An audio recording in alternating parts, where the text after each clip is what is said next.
Perfect. All right. No bad words. 30 seconds. No bad words. No bad words for 30 seconds. Here we are. Revival Motoring Live. Pre-show. I'm trying to pull up the chat room. Be nice. Oh, yeah. Here we are, Revival Motoring.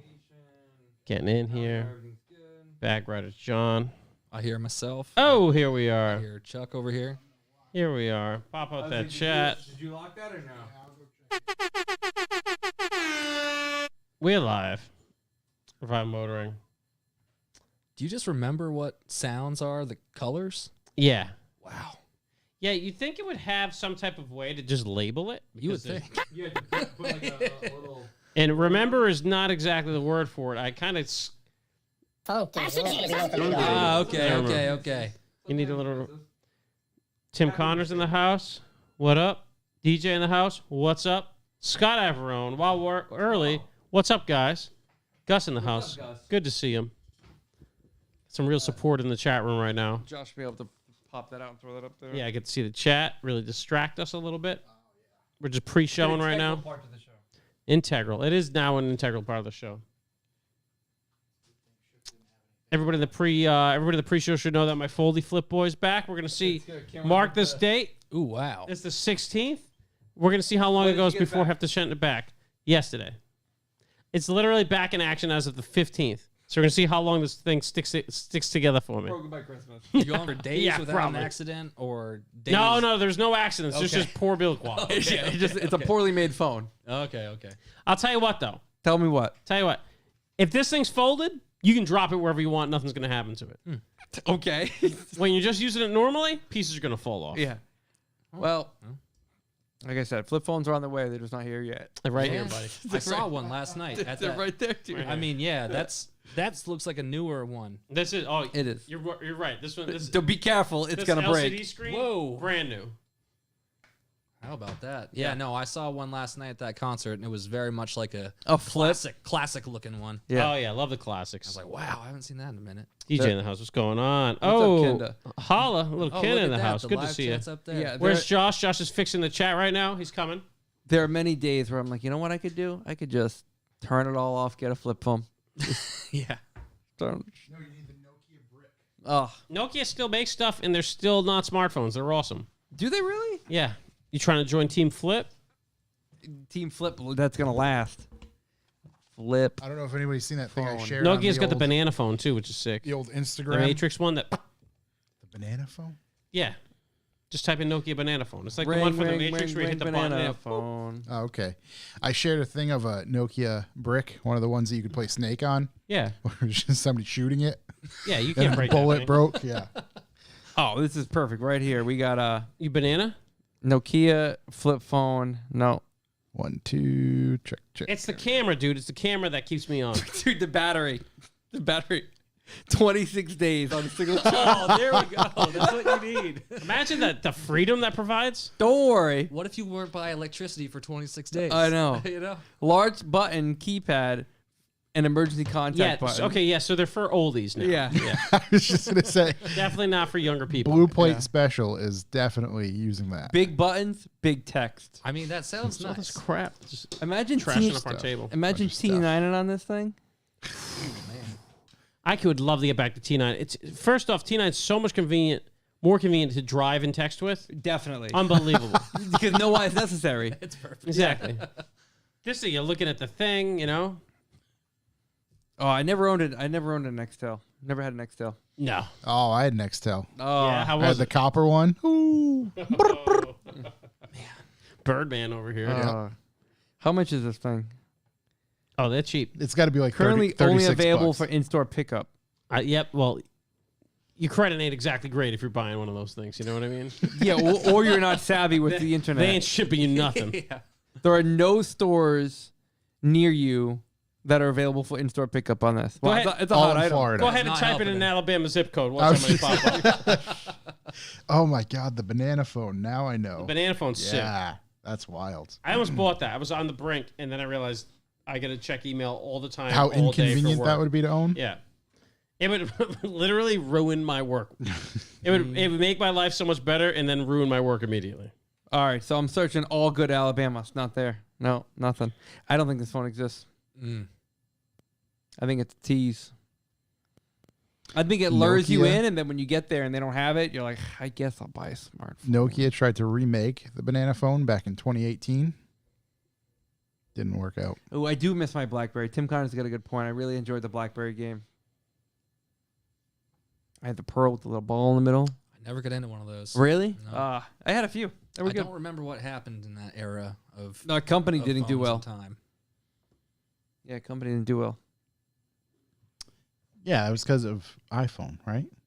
Because Yeah. they were growing and the swell was happening for the BlackBerry. That was like the thing. Right? Didn't they have that like exclusivity sort of thing Yeah, that they did. people want to be? If you were The BBM. an executive or a That's it. businessman, Corey was a BlackBerry Yeah. maniac back in the Gotcha. day. Big BlackBerry guy, Okay, and then I yeah. jump shipped for an iPhone 4S, and then immediately jump shipped for Android, and never went back. Yeah. Deep in the droids. Yeah. Back when it was just droids. Droids. Droid. Dude, BlackBerry. I know they don't make anything anymore because I have a coworker who Don't they make that tiny phone? was using a BlackBerry up until like 3-4 months ago, maybe. Didn't they make that tiny phone? You mean like the one they have in Zoolander? Yeah, they made like that, and it was like a phone to back up your phone. I think they did. Asset tracking. They don't. There's no consumer products, smartphones. I should have a coaster here. I feel Yeah, have I at was it. say yeah. Yeah, BlackBerry tiny phone. Is that the name? cave person. Now, I don't know what it is. Have Well- you looked at the mini phones you can order on Amazon? Yes. Those are the best. Casali was really big into them for a while. I think he tried like cloning a SIM to run Yeah, two if cell you phones with can't the same clone number. Sims. That's Yeah. what stinks now. Super mini smartphone. It is $40, and it is tiny, and it runs Android. So here's the thing. I know as soon as I put my information on that thing, boom, China. Boom. Yeah, but Boom, China. I'm not gonna lie to you, dog. Fastest I connection probably have it. possible. Yeah. I'm gonna come. Dude. This is smaller than a credit card. Yeah. Is this the? Android support app download. You know it's good. Dude, it's so small. And it shows a picture of the processor. It just is flagship quad-core processor. Doesn't tell you whose. It's just a flagship. It's a flagship. It's the Tiny one, so it's the T1. flagship. 50 Oh bucks. my I think for God. $50, I'm going to buy one. You know how Shook affirmed an exhaust for the podcast? I Yeah. might buy a $50 phone. I might go for the $57 one. There's one here for $24.89. You can't throw it up on the screen, but Something it's tells like- me this is not going to work with Android Auto. Probably not. Yeah. It's going to be a big problem for me. It's like cell phones have gone kind of the same way of like trucks. They got and cars in general. They keep getting bigger and bigger and bigger. Dude. And then all of a sudden it was like, whoa, now Yeah, pump the brakes. hold on. Just go to Amazon and type in smallest mobile phone. It's ridiculous. Oh, I have some amazing ones to pull up. $24.89. It's not smart though. That's fine. I think we should all just go down this rabbit hole. Oh, lost Get my computer. microphones. Mini smartphone iLight. This one's called the iLight 11, so you know that's legit. Oh my God, this is a Zoolander flip phone, smallest in the world. Yes. Dude, hold on. Let me get a picture of this so you fools can understand what I'm talking about. Oh, wow. Boys, Look at that. look at that. Is that a real human hand? There's no way that works. I'm gonna buy this I thing, need another thing. Wait, for what one is reference it? on photo. dude. It's called. I think it's called Xbox. Xbox. it's right there. X-Boss. That's right. Not to be confused with Xbox. Dude, how do I not buy that? You got to. There's no way that's functional. What kind of coin is that? Yeah, here's the dude. That's a doubloon. No, that is definitely. It's not a helpful That's reference. a strong Hungarian coin. Well, okay, hold on. Hit the ratings. Hit the ratings. Oh, yeah. We got to scroll down here. Hold on. Oh, wow. Dude. That's a lot of good ratings. Imagine closing this. Boop. Whoa, Couldn't, like, Bluetooth dial. angrily hang It's up, though. small. It's smaller than a lighter. No, this connects to your phone with. This connects to your phone with Bluetooth. So it's a Yeah, that's how proxy they phone? steal all the data. So you dial on this thing to your phone. I'm buying this. It's $34. Here's a You guys are fucking idiots for not buying this thing. I'm buying this. It is going to work with Android Auto. here's a very It's good got it. review. It's 5 stars. It's 5 stars and just says good. Nice little toys. Nice. Dude, it supports SIM card. Hold on. What is this? It literally says supports SIM card. That's Here's how you know this it's one good. guy who's very mad. Oh wait, no, there's another guy. Oh wow. Okay, this A lot isn't- of people who are mad. This isn't looking good. They make a gold May one, wanna boys. see this. This guy, be careful. This phone doesn't work alone. Yeah, this phone is just a clone of your phone. That's the best thing I've ever heard. Couldn't connect the phone, didn't work. Some highly technical reviews here. This is great. Yeah, but you just send it back. Imagine what kind Oh, that's a real photo. Get that. Okay, so it's nowhere near as small as it's way too big. Yeah. That's the size of my phone now. Look at that. It's pretty small. It's small. Small. I think it's just narrower than your phone. It looks to have less features as well. Yeah, that's very misleading. That's way too big. Yeah, that's way too big. Or it's a huge hand. Yeah, that's Goliath's hand. I really think I should buy one of these stupid things. No, Hey, maybe man. not this one. This one seems to not be the one. It does have 4 I think you stars. should be careful with what data you input in it. yeah. And by cloning your phone, it literally is doing just Hold that. on, boys. Cloning your phone. There is a pen cell phone. Oh. Yeah. Go ahead back to the Amazon. Let's get deep into this. Pen mini cell phone Bluetooth dialer.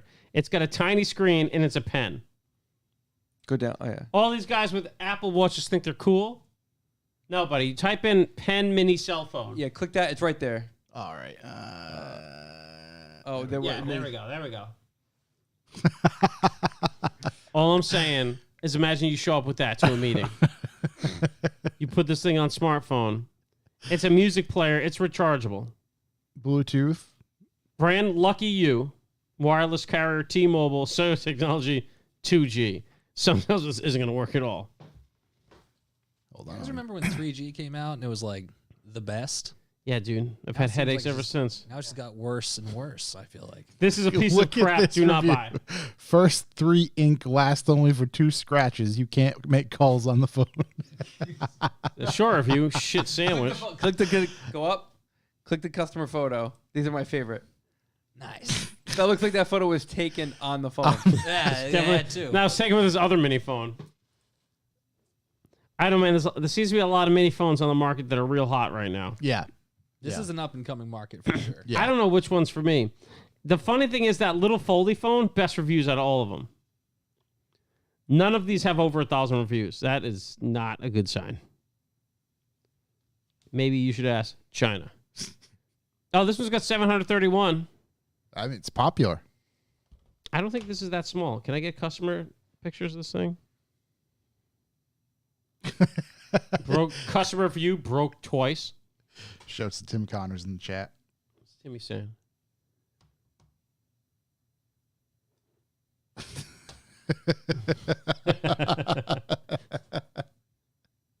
That's true. I did buy a truck for the podcast. One of you guys has to buy the stupid phone.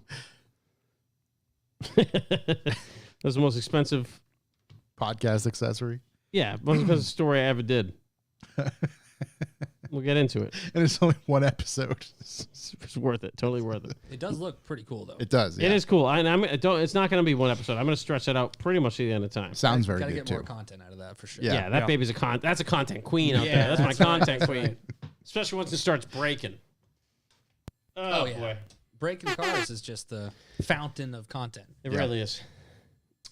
I think we're ready to go, right? I think so. Yeah. I'm glad we didn't go astray on our pre-show. And didn't go not deep at into the world of microphones. Yeah. A world I didn't know existed. That but now micro I'm- fold phone, if it was as small as it came across in the picture, I don't care who's stealing what data. I don't care what's happening. I'm buying that thing. How would you even dial? You just try to dial. I need a pin for my phone. I would have to talk in a baby voice the whole time. I think it automatically converts your voice. Yeah. I'm calling you from my very small features. phone. Yeah. I'm going to yell the entire time. All right, let's roll.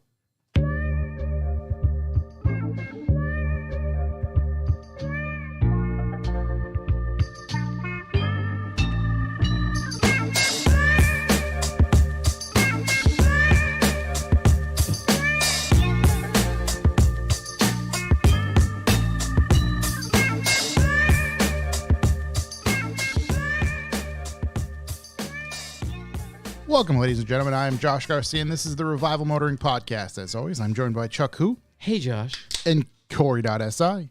Hello.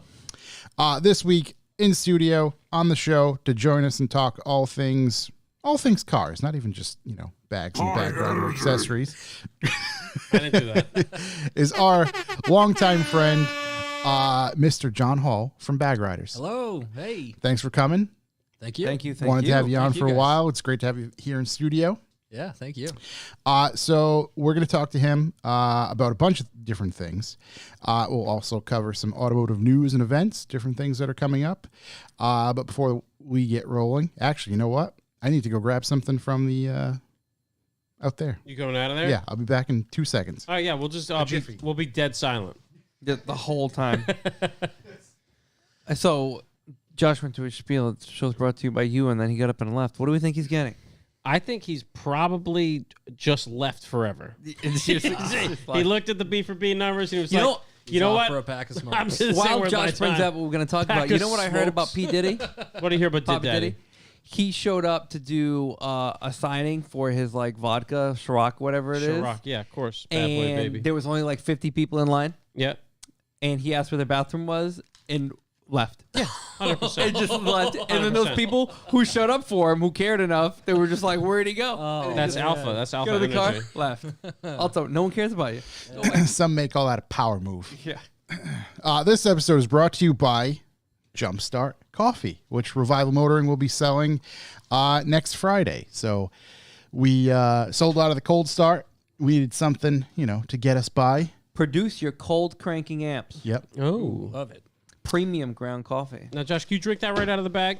Nope. You got to brew it. Do I just add water? Yeah. Nope. You gotta brew it. Revival Motoring instant coffee. Not instant yet. You can get pretty instant. Put it in a K-cup container, toss it in there, have a wee, come out 10 seconds later, have a fresh cup. Do we in the container? Nope. Oh, I mean- different process. Good thing you specified. Times you are for tough. asking. Thank you Times for will be tough. You never know. Yeah, Yeah. could need a wee. You could Nothing need like to. good recycling. Coffee grinds makes weed drinkable. Everybody knows. Can hide your cocaine. Yeah. Right way to do it. Jumpstart is the latest product of our coffee line. Jumpstart your morning with a fresh cup of bean water. You want to do that again? You could have done a better hit with that. No. That was Jumpstart your morning with a hot fresh bean cup water. of bean water. High energy right there. Hot pots, let's fresh see. pots in your mouth. This fresh beans in your mouth. Fresh pots in your mouth, baby. You're going to make fresh pots. Fresh hot beans. That might be a label. Fresh pots. It is a in your mouth. resealable bag. I think that's a good thing to point It is a out. resealable Bags bag. receivable. There's a hole in the back of it. Yeah, so it's not like one-time use. What's the hole? Ventilation. Yeah. Corey, can you smell it? Can we get eyes on? No. Give it a papa.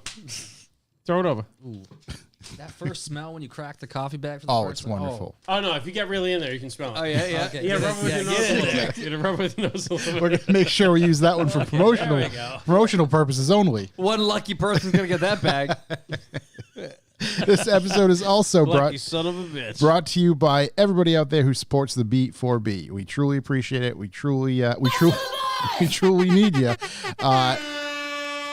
And it genuinely helps. So, Chuck will talk more about B4B later on in this episode, I but sure will, Josh. we can get right back into If you'd like to leave a callback number, press 2. I'm going to come. Well, I'm glad you asked. Well, boys, What do you got? top of the hour this Sunday, this Sunday. Katie Designs Rhode Island Sunday.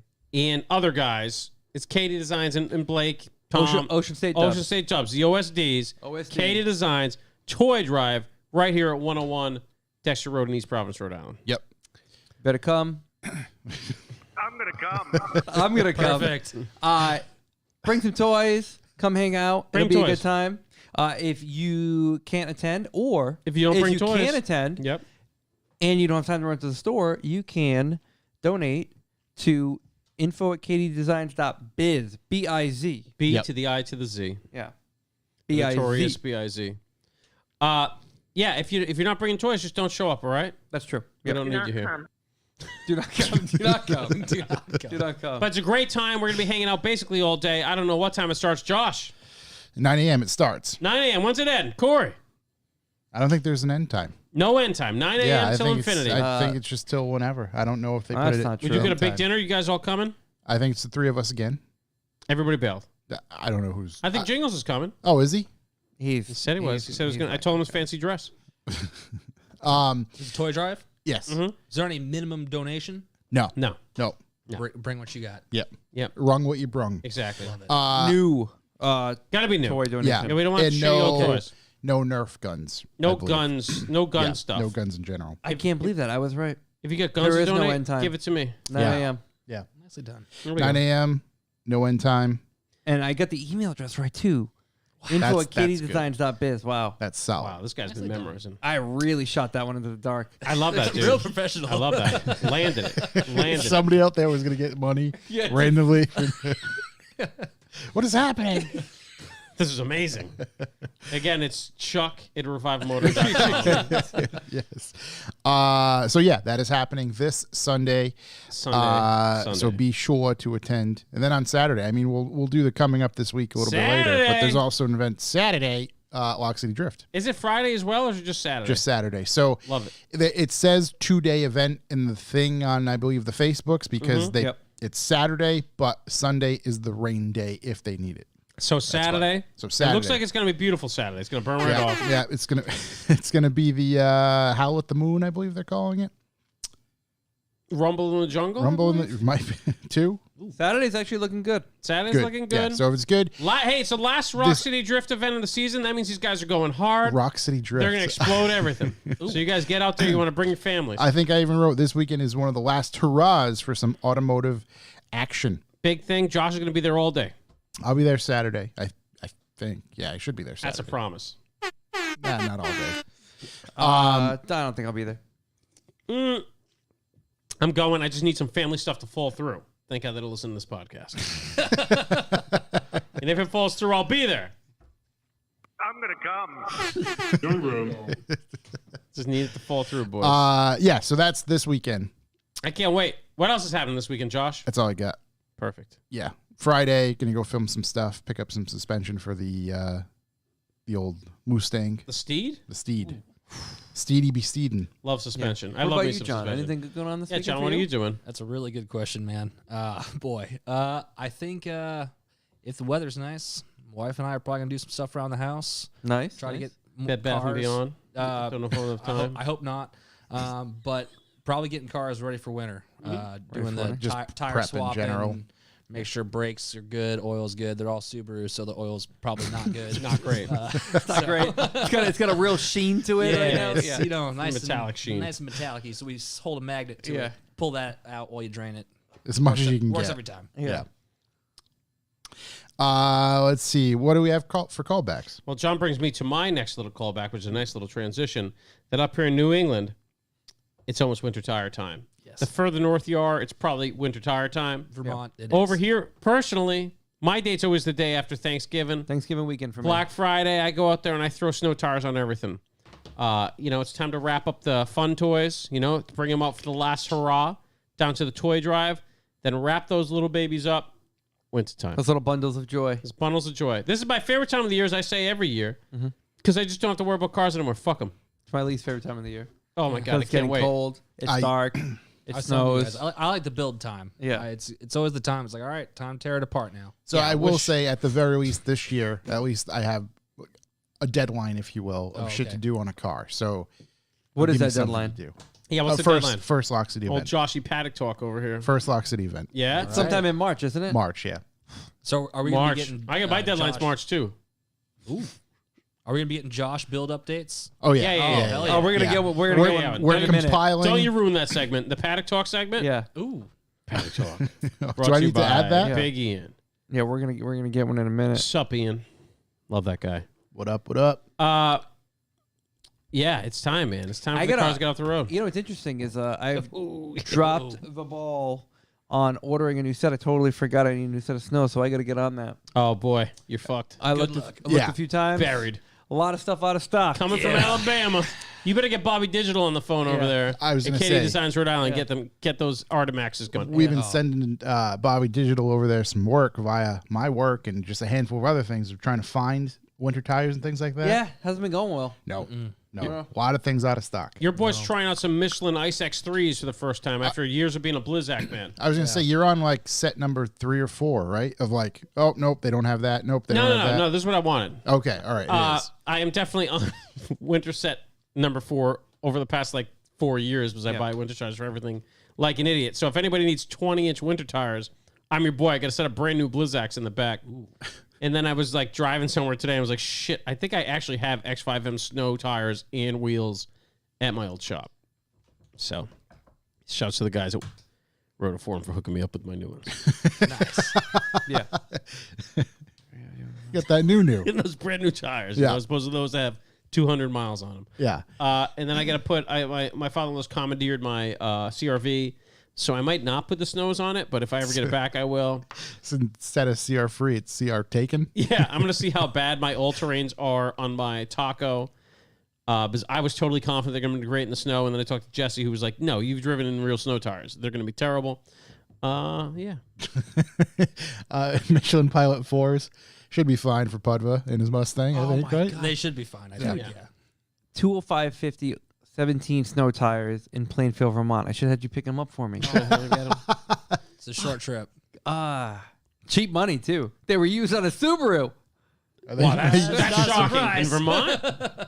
And they're selling them now? It posted 12 hours ago. Reason for selling. Where is Car- Plainfield? car- Hot time to sell. Where's Plainfield, Right, Vermont? car's gone. You know, Car's gone. no, the funny thing was, my wife exploded that 1552 wheel last year. I Yes. posted pictures of it, like Yeah. straight through. Yeah.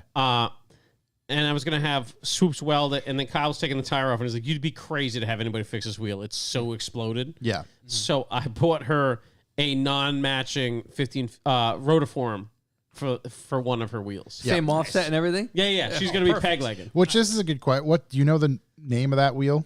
No, it's the one that looks like turbo wheel. Is it It's a or like Turbo a sewer Mac. cap? No, not the the new 50, one. the rotiform one. I don't know, Because- but all I know is if you have a tire TND? sensor, you can't fill it with air. So, and that's what I was going to mention is just filling it with air is. Oh, no, but I seemingly- got a right angle from Amazon. God's plan. Okay. So it's not, it's got a peen on the end of it. You drove right by this place to get I here. know I did. Yeah. I know. 4 hours. Yeah, it's a ways away. I was hoping it was like, maybe just up 89 a little bit. No. No, it's a full one. Those aren't worth the money. For 89 sure. goes for a long time. Oh, I know. Dude, 89. Woo! Keeps running. Take it right to Canada. I did have a call back. So, yeah, snow tire time, boys. Let's get it going.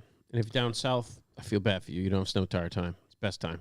Well, they do occasionally Yeah. for it's like not one snow day. tire And time, it buddy. doesn't. Yeah, it's not It's good. like don't go to work day. I don't want to say his full name, but we know him. We love him. His name's Kevin. His job said no to our podcast. His job said no. He told me this is donut meat. Yeah. What did we ask them? We tell them no. That's what I said to him. I'm like, what do you mean? I need What do you mean? more, They I made need your more context. I know He so was many playing Kevins. our podcast. He shoots photos. I don't want to blow up his spot and say his job. He didn't say Oh. he didn't say what job or I don't know any of that. But Kevin. Kevin. He He said he was listening to the podcast, and They were not fans. I believe a boss walked by, and said, "What are you doing? You can't play things like that here." Can we can we name the I business? need more. I need more I w- context. I don't because know I what- need to know what Can we name- segment. I it was. wish I knew what was being said. I don't. Can we know name what the was being business and boycott them? said. Can't play them, right? Can't use them. Yeah, what a bunch of dicks. Yeah, I don't know the There's business. any profanity or anything though. So Yeah, We don't fucking swear ever.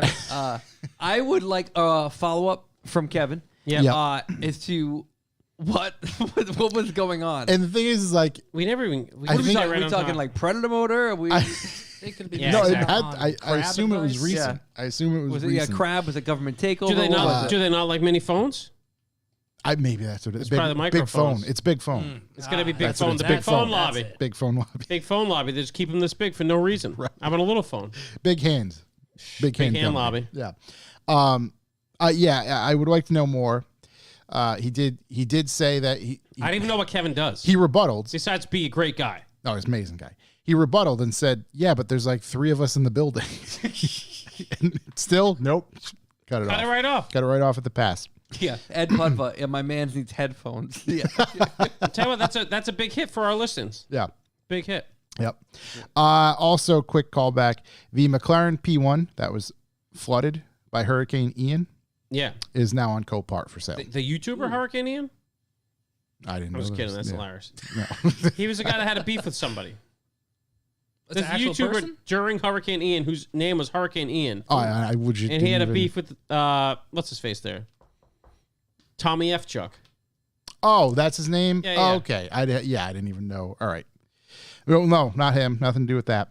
This McLaren P1 is on Copart if anybody's interested. Nice. There's a This is lot of on cars Copart on for. there from that. Florida's got a lot of hot stuff. They do. You guys have a Copart account? No, I don't think What do you we need can to have get a one. Copart Yeah, account? You just gotta sign up and pay them. I think it's like $60 or something. for their like a yearly membership or something. Yeah, and it's That's a little rich for our blood, my friend.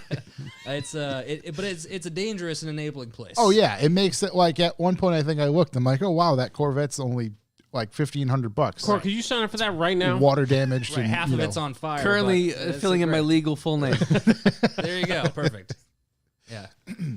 But yeah, you can get that McLaren P1 for a price of $200,000 at the moment, Ooh, or at nice. least when I looked Nice. anyway. I don't know if it's gone up or whatever, but slight water damage for that. That's it for my callback. Just a couple quick ones. Do you have anything? Yeah, and the most expensive bit of all time to make content for the podcast, I'm still talking about my X5.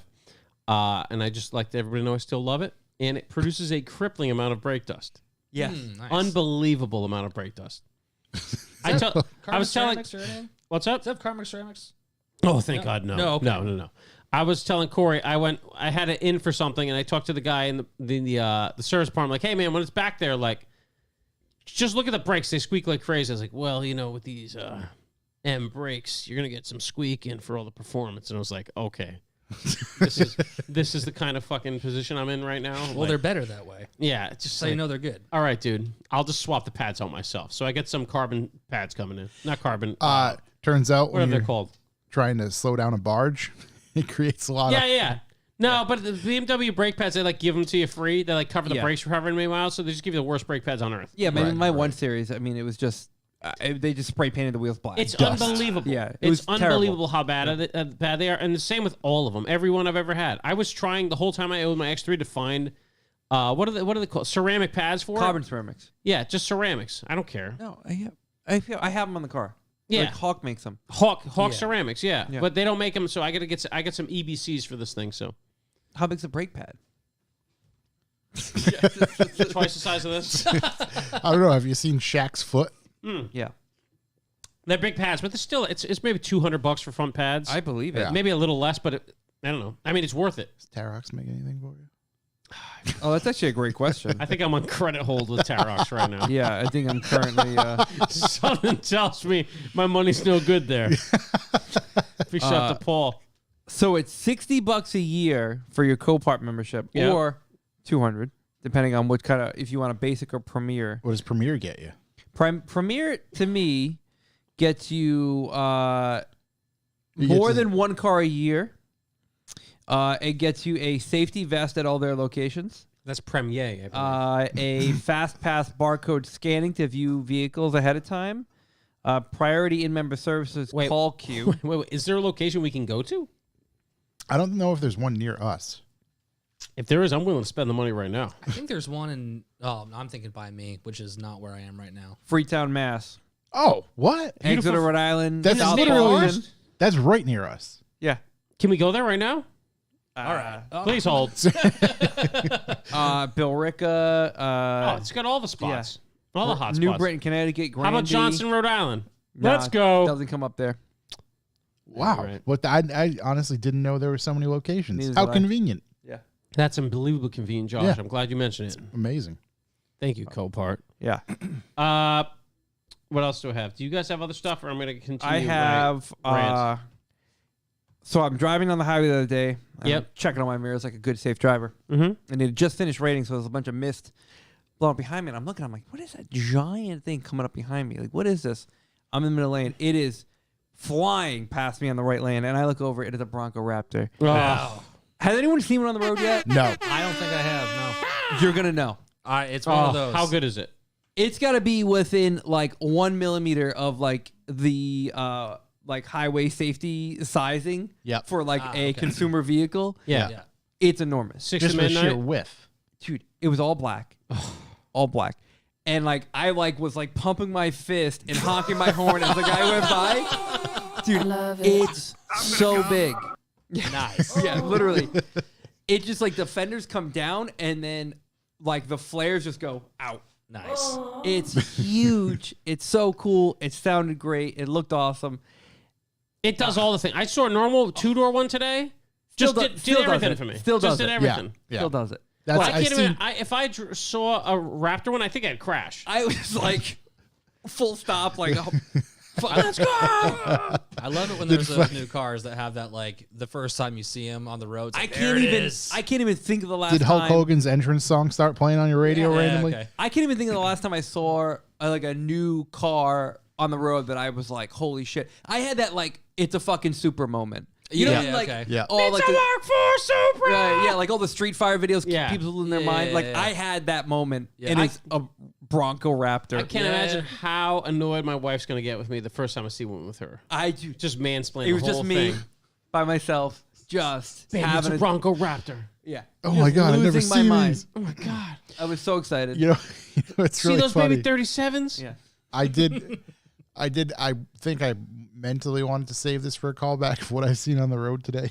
Yeah. What do you see? You know what I see on the road today? A fucking trumpet on the side of the road. Like a musical the instrument. musical buddy, instrument. you know what you saw? A fucking trumpet. You saw a broken dream. that was running over. What you saw was an angry parent. Yes, I was like, fuck this. I'm just like, You saw a parent who's had enough. I passed it. and Enough with the It was one of those where I passed it and I knew what it was, but in my mind I'm like, what the fuck was that? I'm like, no, that was a trumpet. Dude, I imagine there was a kid in the back seat honking away, and I'm gonna say it was the father. Turned around, ripped the thing out of the kid's hand, and just Right out yeeted the it fucking window. The funniest thing, Absolutely. like as comedic as it gets, it was literally ran over, like a tire went through the center of it. Like, because that's how you can tell. Nice. Because the ends were pretty much intact. Nice. It's I'll fucking tell you, put perfect. a little work into that thing, it'd be perfect. Oh, perfect yeah, a honker. little French horn. Yeah. Oh my god. Yeah, Doc Fire said the Raptor fender flares is something else, dude. Seeing them in person, You it stand was on, unbelievable. Yeah, you could just have a seat, picnic, just enjoy yourself. little picnic lunch. I can't imagine how freeing it must be to drive one. You know what I mean? He knew too. Oh, he knew? The smile I got back from him was like, "Yeah, I know." It was like, yeah, it's the Yeah, Raptor. yeah, I know. Yeah, I know. Yeah, 30 over. Yeah. Also, like flying by me. No, I'm doing whatever speed I'm doing. Yeah, Blowing by me in the right lane. buddy. It just, I'd immediately Doesn't matter. yeah. just have to race him for truck alpha. I mean, I've got nothing. Be like, let's go. I Let's got- fuck it. It's your truck. I mean, I saw those at SEMA, but Yeah. it's different seeing them. We like, saw No. him at the New York Auto Show, Yeah, and yeah. it's like, oh, this is Yeah. cool. This is big. It's different when you see it on the road. Oh, on the road again, baby. Yeah. In Right, context, right. next to a 1 Right. Series. Yeah, exactly. right. Just looking up. Yeah, seeing that. things on the showroom floor, it's like, Yeah. okay, I'm Dude, here, imagine this is just cool. mobbing in the right lane in a Raptor Bronco. How Yeah. awesome that must be. How many doors it have? 4. I love it. Yeah, it was good. It was good, and that brings me up to the fact. So I was like, well, I'm gonna look. I can What are never the- find. I love it. What are these things going for right now? Yeah. I was curious. Yeah. Okay, everyone, be on the lookout. The price drops are coming in. So this one was listed at $145, $2,000 price drop down to $143. Oh, now we're talking. reasonable. This one with 55 miles on it, Yeah. 4-door, By the dealer's daughter. was had a $4,000 price drop. We're down to $135.9. Oh, nice. Wow. So, you know, if you're looking to sacrifice a few miles, you get one with 121 miles. This one has a $5,500 price drop. We're only double list right now. What's list on the thing? 72. Yeah. Okay, yeah. So I get There's a few listed at like list price, but Probably should've bought one of obviously those. 77. if you ring them up, yeah, I mean, I'm sure they're going to be like, yeah, well, it says 77, but the market adjustment is 100,000 Yeah. or 70 something, whatever. But Damn. yeah, No massage seats though. dude, I don't even need them. Those 37s going down the road I was with going to massage. say, the so whole magic. truck is massaging you. Yeah. A lot of not priced as well. So Love that. just put that out there. Call for pricing. Good way to run a Yeah. business. Yeah. Well, that's great, man. I really want to see one. I'm sad I haven't. Dude, it's so exciting. Also, this Ford dealership, there's a Ford dealership, Dana Ford Lincoln. I don't know where they are. Yep. They seem to have a lot of them. There we go. So they definitely got a lot of allocations on them. Does this bring you to your story that wholesale pricing is now in the shits? It doesn't. That was a bit of a news segment. All right, we're not doing that yet. No, I think I'm going to jump over to Josh. Where we at with the drift build? No progress There we go. as far as anything physically done, but No physical threat, but there was some mental progress. a lot of mental Some progress. thinking, a lot Corey of and I support. actually Lists. progressed a thought today. Oh, yeah? That was good. Yep. But Friday will be Sometimes some it's major progress. Mind games. That's it. That's what I'm. Like That's what I'm in terrible it for. Terry Tate. That's what I'm in there for. Yeah, it's the mind games. Really thinking about a lot. Yeah. I like but no, that. this Friday gonna do some stuff. That'll probably this Friday we're gonna film the first, dare I say, major Segment, donuts? major update. Yeah, First donuts. Mm-hmm. You'll hear it Friday. What time are you going to be doing them so all the kids can come out? 9 a.m. 9 a.m. Yep, It's too early for them. I will not be in the parking lot at all. Matter of fact, I won't even be in the state. What else did I have? I had a bit of a deep thought. Hit us. If we don't have more callbacks. No, I can't ask Shook about him not doing anything either. So Yeah. Oh we'll wait, no, just- he did do something. No, that's hearsay. I think he posted it. Yeah, he posts a lot of things, so I think he just saves photos in his phone and every now and then throws one up for the boys. Yeah. My deep thought is, has Toyota Supra'd the GR Corolla? Remember before the Supra came out, nobody cared about the Supra anymore? Mm-hmm. before the Supra came out, Yeah, remember it was all hype train, and I was like, yeah, okay, the Supra's coming. And I think it's because the died lead down. up was long. Lead up was long. Where once again in a long lead up, there's no hype. I didn't even think about the GR Corolla. The lead up for the Supra was like 5 years. yeah. Yeah, it was a real long I time. think we're into like under a year at this point. So you think there's still hype? There's definitely hype. Yeah. It's hardly any hype over here. Really? I forgot it existed until the other day. I'm hype. I think like Are you really hyped? I'm maybe hype enough to try and figure it out. I think maybe like subconsciously, I'm like not letting myself be hyped because I know that it's gonna get hit with some crazy market adjustment. 100%, and it's yeah. like, oh man. Yep. And I just don't want to. Between expose market myself adjustment to and what do you call it? Dealer whatever. Allotments. Dipshit. Yeah, They're all right, gonna go yeah. to YouTubers first. Wait, you're and- telling me BAGRIDERS is going to have a development mule of this thing sent to them from Toyota? Yeah, definitely. Yeah. Yeah, right. We'll be up there. yeah. They'll send it right on over with all the other ones. With all the other cars, yeah. Yeah, I don't know. I just don't feel the level of hype. It's the not hype's fu- real I think for me. 400Z kept the hype ever since we broke the news to everybody. Yes. It's broke the news to him 3 years in advance. But I don't think the hype train's there for the GR Corolla still. I don't know, man. It's there for me. I see Josh is over there building one. It's obviously there for him. a white one. I mean, pretty big topic of conversation today in the car. Yeah. Yeah, They are that's cool. true. I was in They're very cool. the car with Chuck. We've already had like a 2-hour podcast in the car. Yeah. It's pretty good. Pretty good, yeah. It makes me realize if we were my brother in here even once, it'd be a 9-hour podcast. He's a fountain of deep thoughts. Yeah, just He's just a fountain of deep Continuous- thoughts. Was it just three. endless? He's just Well, unbelievable. and My they're all brother- great because you think about it, you're like, huh. He's right. What was his was it just opinions on He's cars? trying to figure out what he wants to do with his cars. He's trying to chess play. Okay. He's playing chess. I mean, it ended up at one point where he's driving an RS5, and for a daily he's got an LC 500, and I was like, All right. those are two of the same class car. I like this. I like where you're going. So wait, but then he's gonna need a beater. That's the beater. I think that the I think the RS5s or the LC was the beater. Yeah, he's like, maybe I'll sell my S4 and get an LC 500. I was like, I don't know what you think those S4s are worth. It ain't Right, that much. the down payment. Chuck and I were both like, where's the other money coming from? you're like $70,000 short. I mean, Yeah. even in the best day, you're $50,000 short to get an LC to sell a B5 S4. But yeah, Right. excellent deep thoughts that come from him. Yeah, and also he has the worst luck in the world with everything. Like I might have him call the revival line and just leave like things that chap Will's ass. This is unbelievable. I know. I mean, the listeners who have been around for a while, they'll remember when I drove to New Jersey with him just for the sake of figuring Something out went what wrong. was going to go wrong with buying a hardtop for an S2000, Yeah, and it went flawless. flawless. Yeah, Wow. flawless. Luck of the victory. Irish. Everything since then's gone downhill. He just everything goes wrong. He's got a Golf R. Yeah. It's done really well for him. Yeah. I'm shocked. Yeah. Been very good. And then he has the B5 S4, which is obviously just a nightmare in disguise. Enjoyed it for a summer Yeah, so far. That's pretty good. Yeah. that's a lot. That was kind of the point. We were And like, he listen, does have that. He has Is that it time wagon. to, is it's time to unload? Is that the what? Roadmaster. Yeah, He's got a Roadmaster, which is probably the best car ever built. which he Woody wrapped himself. Which is here, isn't it? Here, it's in the building, isn't it? Is that? Yeah, it's in the back. You said Woody wrapped it? Yeah. The wood went bad on it. Yeah. So Okay. he wrapped it himself. so we printed Yeah. all new wood graphic. Yeah. On like vehicle vinyl wrap, and then he wrapped it himself. He's incredibly patient. Like he has all the patience. He is incredibly patient because he told me like a story a couple donut meets ago of him, the only person I know who's excited to do a headliner. Dude, he did the headliner. His S4. Yep. Yeah. And it's better than I've ever seen anyone do a headliner. And it's like there are a couple spots I didn't do good on. Like I would have ripped this thing apart. I would have had to buy another car to get the headliner. It would have never had a headliner again. Absolutely. Yeah. Yeah. We did a wood grain wrap on a Honda Odyssey. Back in the day. Yep. Was it bagged? Of course, yeah. Oh, okay. Yeah. And we used this was a long time ago. We used vinyl wrap from the Home Depot that you would use for like a refrigerator. Gotcha.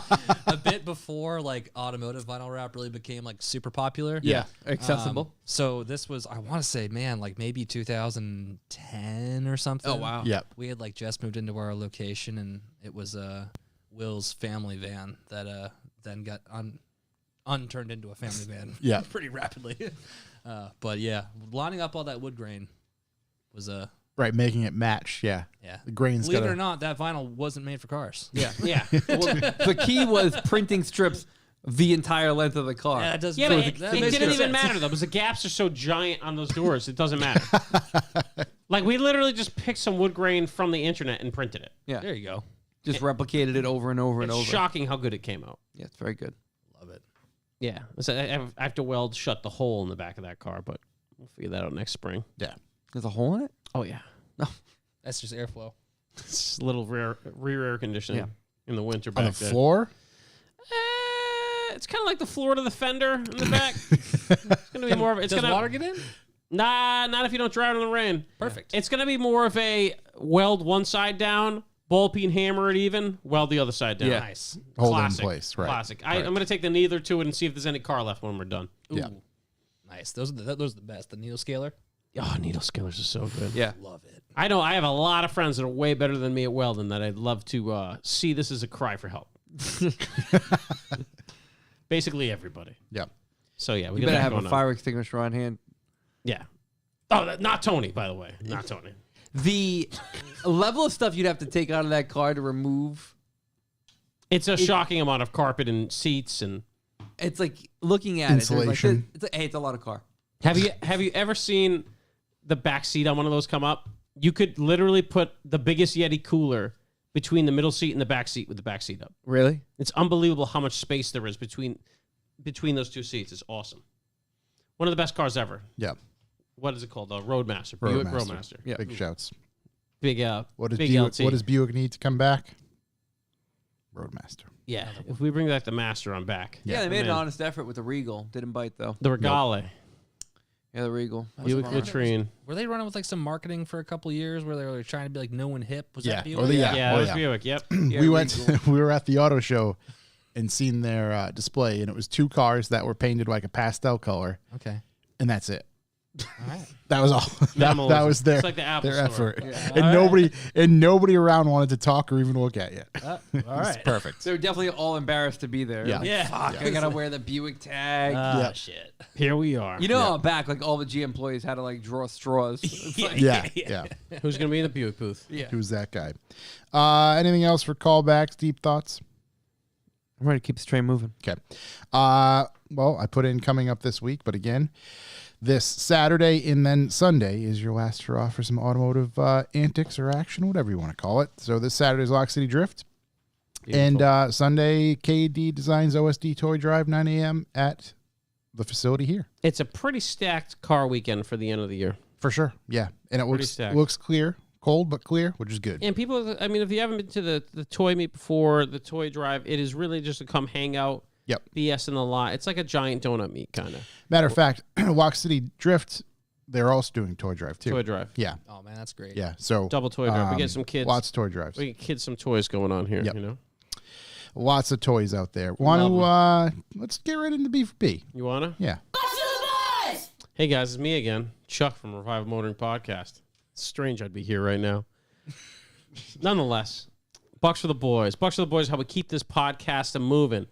It is a value for value system. So if you get any value out of this podcast whatsoever, anything, if you ever think, wow, you know what?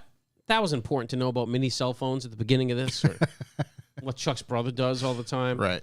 You just hit us up, info@revivalmotoring.com on PayPal. Throw us any number. We will read any message you put in there. Mm-hmm. It is I have 3 this week. Yeah, we are contractually obligated to read those messages. And if you're like, you know what, these boys, I listen to this a lot. I really want to help them out. I want him with that sustaining donation. You go to revivalmotoring.com/B4B, and there are different sustainable donations you can put in there to get part of the B4B crew, the Bucks for the Boys crew, in which case, you're entered to win some stuff, and Josh will get into that. That's huge. But remember, obviously, we know not everybody's flush with cash, so there's a bunch of great ways you can help us out. Economic sad time, and be involved with the podcast. The easiest way is get someone else to listen. We really love that. Tell somebody, listen to Revival. Give them a shot, Mm-hmm. Then, a nice little thing. You can give us a hot lead, any type of automotive news, any cool pictures, funny shit. Just hit us up on our Instagram accounts. Review. Or, obviously, review. We have a new one. Costs nothing. We get a new review, which we will read all reviews on the podcast. And then finally, if you want to be interacting with your boys, you go to the Revival Motoring Super Chat or chat in the YouTube during our live broadcast at about 7 p.m. Eastern Time every Wednesday. Mm-hmm. And you can get in there and you can harass me right now while I read this. That's true. Whilst And it's by happening. read this, I mean come up with it with memory, and I'm never consistent. Yep. But it's perfect. Fairly consistent, actually. Yeah, I gotta really write it down. But we love having people in the chat room. Delivery is quite It good. helps us a lot.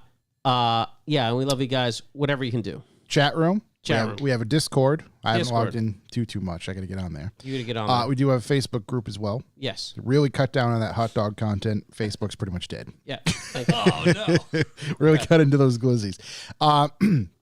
But if you are an active B4B subscriber, that will be your only chance to get a skateboard deck, because skateboard decks and us turning them out quick and fast, not as easy as I hoped. So, Turns out impossible. Turns out very difficult. So that will be how you get one of those. We're going to make some one-off ones. I got a bunch of different designs rolling. So if you're an active B4B subscriber, you're automatically entered to do that. To win just that.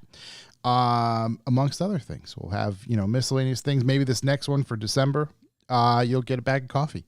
Whatever we kind of have that's rolling around that we're currently working on or doing or have up for sale, you'll probably be getting some of that stuff. So again, if you're an active B4B sub, that is how you can do it. That is how you are entered to win some of this stuff. So with that said, I do have a handful of different messages here. Ooh, get some messages. I'm very excited so about. let's see. New B4B sub, Josh R.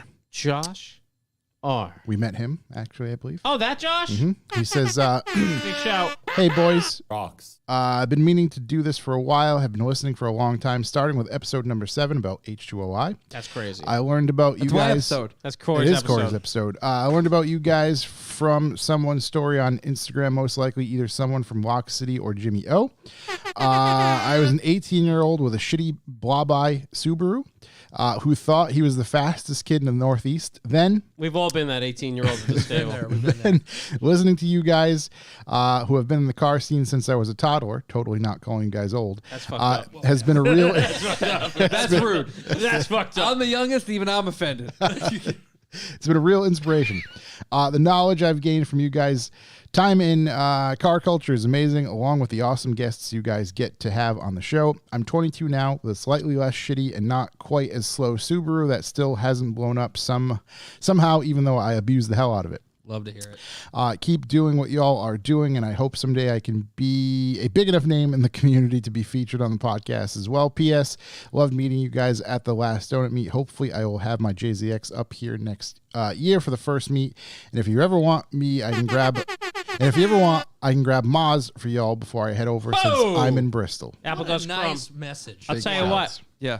A lot of heartfelt stuff. I'm not coming really up. that much older than him. What do you say, 22? Yeah. Basically classmates. I used to think I was the fastest in like a Mark III Jetta. Yeah. I mean, at least his car's got a turbo on it. So, I mean, Yeah. doing a little better than me. They put it really far away from the exhaust. Yeah. Doing a lot better than me. That's nice, man. It was great meeting you. So and big catching shouts up. to Josh. Yeah, it was a pleasure to meet you. Thanks for coming to the donut meet. Let's see. We have some PayPal donations as well. PayPal. From Eric K. Eric K. He said, don't remember how I started listening to your podcast, but that's not important. What's important is that I'm hooked. That being said, I'm sad. I want to treat myself to some revival swag and everything's sold out. Don't worry, more stuff's popping up real soon. Extra sad that I missed out on the previous magazines. Anyway, keep up the good work. Eric K, Jetta2NR. Well, actually, he's in the chat, so big shouts. He was in the chat. Big a few minutes ago. shout. P.S. November 19th is DCI VW Toys for Tots in Philly. Back at the world famous FDR skate park. So y'all should come down and grab some Wawa. We'd love to. We got a bunch of stuff going on this weekend and other toy drives up here. But if you are in that Philly area, go check that out. November 19th, DCI VW Toys for Tots in Philly at FDR. You can't beat that. Super cool Yeah. Toys for Tots. Let's Big see. shout. Thank you. Yeah, big shouts. Another one from John H. John H. Just writes, happy holiday season to the whole team and happy off season to the jerks. Wow. Oh, wait, there's my other one. Here we go. Last but not least, Big shout to John H. Ian D. just recently started listening to the podcast. Ian D. The King Richard's Fair segment had me in tears, so I That might be decided the one Kevin was in trouble over. That one was so good. King, the timing of that would have been I'm pretty so good. fucking beyond stoked for King Richard's Fair next Yeah. year. Oh my god. So stoked. That has to happen, Is it, right? is, it the Like, is it the memorial that you're We should anticipating? literally do, and I know I've said this maybe before, we should do, not organize with King Richard's Fair at all, because that'd be hilarious. Just all of us go to King Richard's Fair one day. As many people. On the September 11th Memorial. Day. Yeah. It's in my calendar. Yeah. So we'll let you guys know weeks before so you can buy your mage gear, etc. Yeah. Your if wizardry. you don't already have it. If just a bunch of us idiots went to that, it'd be no different from how that place normally is. Ian also writes, I'm from Mask, an R33 GTR and Taco. Let's go. Shout out to my buddy P. Coots. So big shouts, Ian. And big shouts to P. Coots as always. I'm Big sure shouts to the he was- Taco He was boys. spreading the message, spreading the love. That's all my messages. Corey, what do we get some reviews over there? What do you got? We do a bit of a longie. Love the longies. Really buys us a little time in this segment. Yeah. Titled Nice Voices, Good Talking. Oh, boy. 5-star left by 32 Coop. So I don't have a real name there. 32 but Coop. 32 Coop. All right. He says, or she says, I finally started listening. Let's be honest. Yeah. What does he say, Corey? Yeah. I finally started listening after overcoming a long-standing aversion to podcasts. I get that. Normally, I just don't like being told things. Yep. But this whole situation seemed like it would be right up my alley, and now I'm enjoying it. I'm not quite finished with my first episode 227, featuring Scott Norton of the Volkswagen scene. Oh, Scott. But I think another 6 or 7 listening sessions, and I should be able to check it off. I just wish the boys had done some math before poo-pooing BBS's adapter strategy. It makes sense from every angle. Let's break it down. Ooh. Okay, so he says, a given wheel design might have 3 diameters with 2 or 3 widths each. Let's call it 8 diameter width combos. Now we factor in 4 different offsets. That's 32 combinations. Now we factor in 2 or 3 PCDs, and we're up to 96 different wheels. 5 or 6 designs, and that's 576 different molds necessary. Wow. Now let's have a look at the same situation with adapters. We still have the 8 diameter width combo, no offset or PCD variation, so 5 or 6 wheel designs means 40 to 48 molds. So he says we still need 4 offset options and 3 PCDs, so we end up with 12 different adapters total, but those adapters apply to all different wheels. We've got around 60 different parts, 12 of which are adapters versus 576 different wheels. I think we talked about this, didn't we? Yeah. Aren't usually cast wheels like made blank and the PCDs Drilled. are drilled? They're drilled to order, yeah. Well, Yeah. not to Yeah. order, but Yeah. The only thing I have He did say he didn't finish the episode. as yeah. It's true too. as a return for that is that it makes it almost impossible to have real concave wheels. Yes, I totally Yeah. agree with you, Chuck. Yeah. That's what really fucks the whole thing up for me. Yeah. I understand what BBS is doing it as a company. Yeah. And I know I'm responding to a review posted on iTunes. Then I'm not even done reading No, yet. no, and it's with the massive, like, it's 66% less wheels you have to Yeah. make. But the concave, man, come on. But go ahead. Right. What does We BBS appreciate make, though, you. that has concave? Well, didn't KW The buy wheels that BBS? used to be on my M5 are deep concave. You That can't Ian get them has. in. Yeah, the CHR2s are deep concave. And CHR2s, is they might have to dump deep stuff because Yeah. it fucks up. You can't offset out of it. Right. Yeah. You'll get custom offsets. Get that pokey poke. Yeah. So, Anyways, follows continue. up I'm with, sorry. now I realize you probably wouldn't have every variation available for 3 different diameters, so 576 might be a wild number, but with the adapters, you actually can have all of these options. Plus, you significantly improve availability issues and reduce overstock. And now you may be asking yourself, why did this idiot put a callback into review? The answer is that I'd like this to be addressed twice in the same episode. I knew that. That's why I only addressed it once. Great job, fellas. Keep up the good work. I hope to join the chat one of these Wednesdays, but I don't think I have any vacation days left this year, so I might have to wait. Definitely don't take a day off of work. Yeah, to please jump don't in take the a day chat. off to join the chat. And it's great. We love you guys. Yeah, I need you to continue working. Yeah. Great review. It will be there Great tomorrow callback. anyway. Thank you. Yeah. That's We amazing. appreciate it. Yeah, big shouts. As a matter of fact, if you're starting with 227, buddy, you've got about 226 to call us out for a lot of other stuff. He said he's Yeah, been it's gonna be a listening lot to of reviews. 227, and he has 6 or 7 listening sessions left. So. Right. Really Either coming through 'em. Short drives to work, I'm thinking these are like 10 to 15 minute intervals. low tolerance for us. I don't know what it is. yeah. I love it, though. Yeah. Yeah, Either it's way, I perfect. love it. Yeah. When did you guys get on the podcast? Like, presumably before this one. It was Billy Corrigan on Joe Rogan in Chuck's car. This is what it was. I was like, I like this. Billy This is good. Corrigan Okay. on Rogan was so good. Yeah. I got on a podcast a long time ago with Bill Burr's podcast, which is okay. just unbelievable. I don't know how. I think it was last podcast on the left. Yeah, okay. They did a, or if anybody's familiar with them, they do breakdowns of historic events. Is the easiest way to say it. Some that are not so good. They did a breakdown of the Tupac and Biggie saga, and it was like 4 episodes long, and that was the one. I'm like, at first, within the first, I don't know, 15 minutes, I'm like, I can't listen to these guys. They're just so weird and goofy. But like, I need to go back. I need to go back. I need to go back. And then that was it. I was hooked. And that was pretty much first one. And then I think I listened to some Rogan stuff after that, and that was it. Yeah, I mean, that review resonated with me. I was definitely like not into podcasts, and it was this podcast that I started listening to. Yeah, big shouts to these guys. And I'm not saying it because I'm sitting here either.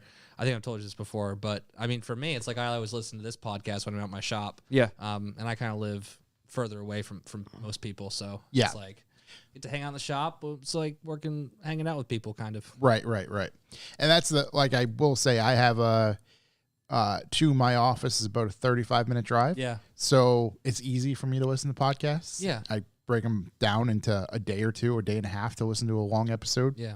So it works out pretty good. Yep. The short intervals, 15 minutes or so, would be tough. I'd have to figure out another way. Yeah. I really just know what drive projects- longer. Oh, that's true. Yeah. I know a project's Take the long way. it's gone south when I'm like at the end of a revival episode. I'm like, shit. Oh boy. This is supposed to I'm be still 10 working minutes. on this. Yeah. It's like, this has gone way long. I know all the people I like got banned from all of the social media, so podcast kind of the only way I can listen to those psychopaths. I'm gonna come. Yeah. Oh, nothing, guys. And we have the most important part of the segment, We Yes. do. which I would say is the BPL. The BPL. bucks per listen. Now, last week, what was the date last week? What was it? 9th. The 9th. So the date last week was November 9th. We put out a podcast. It was Soft. Mr. Oh, with Scotty. Scott. Mr. Scotty Tuhati. Yep. There must be something that man brings to the table because we have now tied our all-time high at 15 cents per listen. Oh, wow. Wow. Wow. Yeah. So Boys of summer. I love that. we're gonna record this date. Wow. Mark this On date in this history. day. Wow. The last time we hit this number, it was on August 2nd of 2022. Wow, what a day that was. So- I remember that day like it was yesterday. I Yep. remember it like it was yesterday. So now we have tied the all-time high for the highest Wow. BPL. Big shouts. Big shouts to everybody. That's unbelievable. Yeah. BPL All right. is We can Scott got lucky. 15 soft. we can only go down from here. Yeah. Wow. Let's keep this going. Yeah, let's keep this train moving. Remember, This is great. Keep it rolling. 5more.com/B Yep. for B. The listeners. That's because you guys keeping us. We don't have to answer to you guys. Yeah. It's the best. Yeah. It's great. Also, Say Jetta whatever we 2NR, is that a Hot Wheels CRX? And I'm like, it is. Yep. I have not seen the one in Bring a Trailer. I actually, honestly, haven't looked at Bring a Trailer in a year or more. It's a sad. We'd love to see it. It's a sad place. sad Yeah, place. Economic sad place. Yeah. It is It's a not an sad place. economic sad place for them. No, it's a happy place for that. Yeah. Let's get right into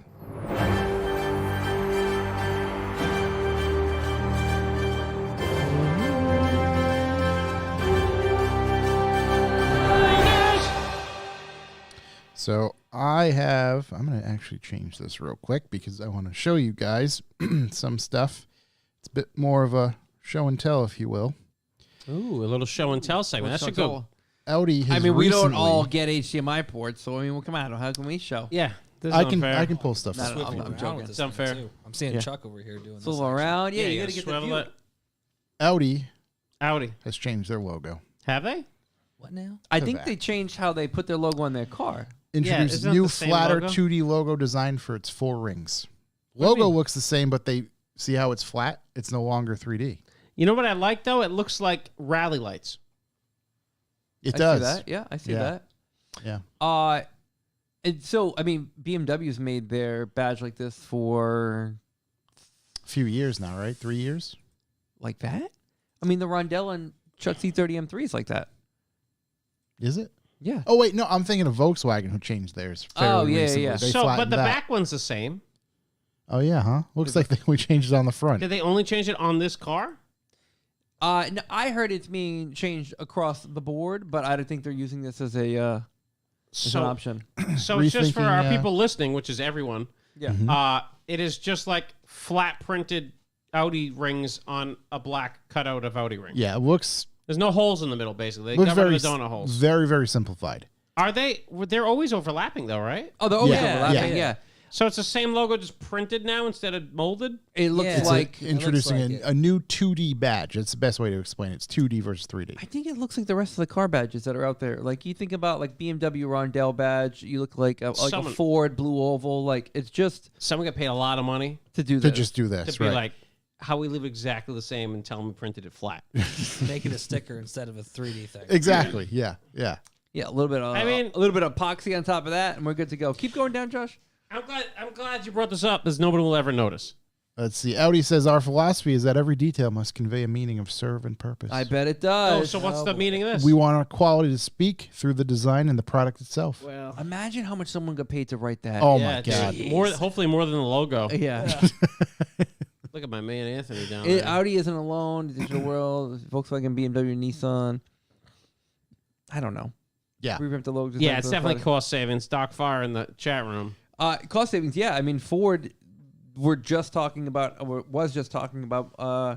not being able to put badges on vehicles because they like don't have the production. Yeah, Right. they like Can't ran get out of them. badges or something. Yeah, like to Super make the weird. molds. Yeah, I They're don't- gonna melt down all those fake M badges. Make Ford badges out of them. Well, I mean that's something. Yep. I thought I wasn't coming with any real news, but No. it's really shocked That me. was it. Here's one, the boys. first What do you got? Here's a news that I'm pretty psyched about. Mm-hmm. Raptor R Raptor R. came out. Gas mileage, 10 miles a gallon in the city. I was hoping for double single digits, digits. baby. I was hoping for 15 single. on the highway, 12 combined.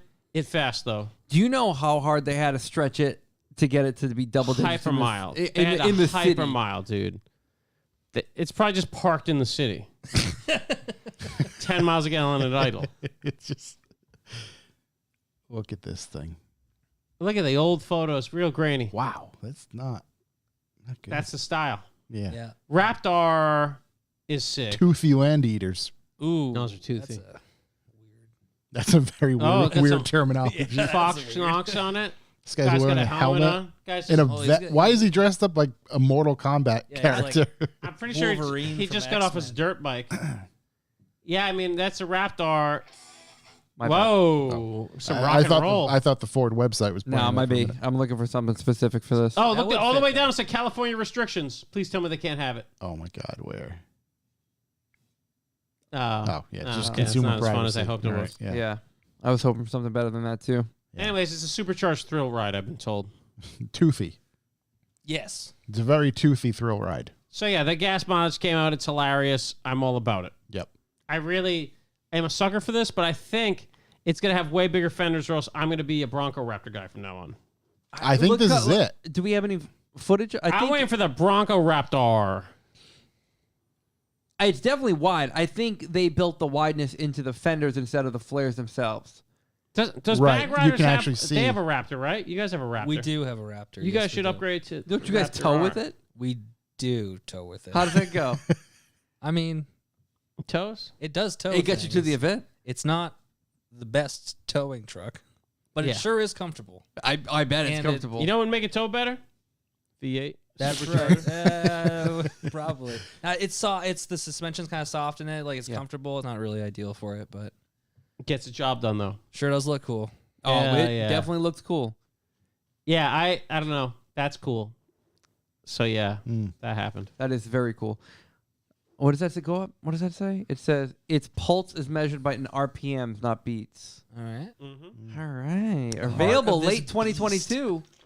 It's about as late as it can get right now. Pretty late. Should be, Pretty should late. be, any minute now. Ah, man. Yeah, the guy wearing the helmet, interesting. That's very. That reminds me of Sam Dobbins' comment from that Volkswagen shoot where they were like reshooting because of the thumb position or something. Yeah. When he was talking about it. Yep. It's like, make sure the guy's got a helmet on. Yeah. Also, why is his reverse camera on? Let's see what's going on back there. He's looking forward It's a and good turning. question. It's all screen simulation, like the wheels turned, the whole thing. They're Yeah. just trying to get all the features in one shot. You know what the problem is with this? Backup cameras. Sam didn't take the photos for him. Yeah, it's Oh, true. yeah. Go take a look at the TRX photos. Yeah, can never be too safe. Great photos. Great photos. Actually, who took? Sam took the Ken Block TRX photos. Who took the TRX promo photos? Wetland. There you go. Yeah. Got blasted with a rock. Exquisite. Exquisite. Josh is like chef's kiss. Oh, what do you got? I got really big news. You got Okay. really big? Really big. Biggest news. Biggest news. Biggest news. New release, boys. New Huge. release. You ready? The Prius? The new Prius. The Prius. Big We got power. it ready to go. Big power. Big Hold power. on. I got it all. Ooh, wow. I got it all. The new Prius. Hold on. Here. I'm going to really ruin this whole Toyota thing. Prius. Looks like an LC 500. Yes, it does. It I was going to does. say that. It looks like an LC Then- 500. okay, first of all, we'll get right to that then. It looks way better than any Prius has ever looked. Ever. I legit like it. Drop that Prius on its face. Yep.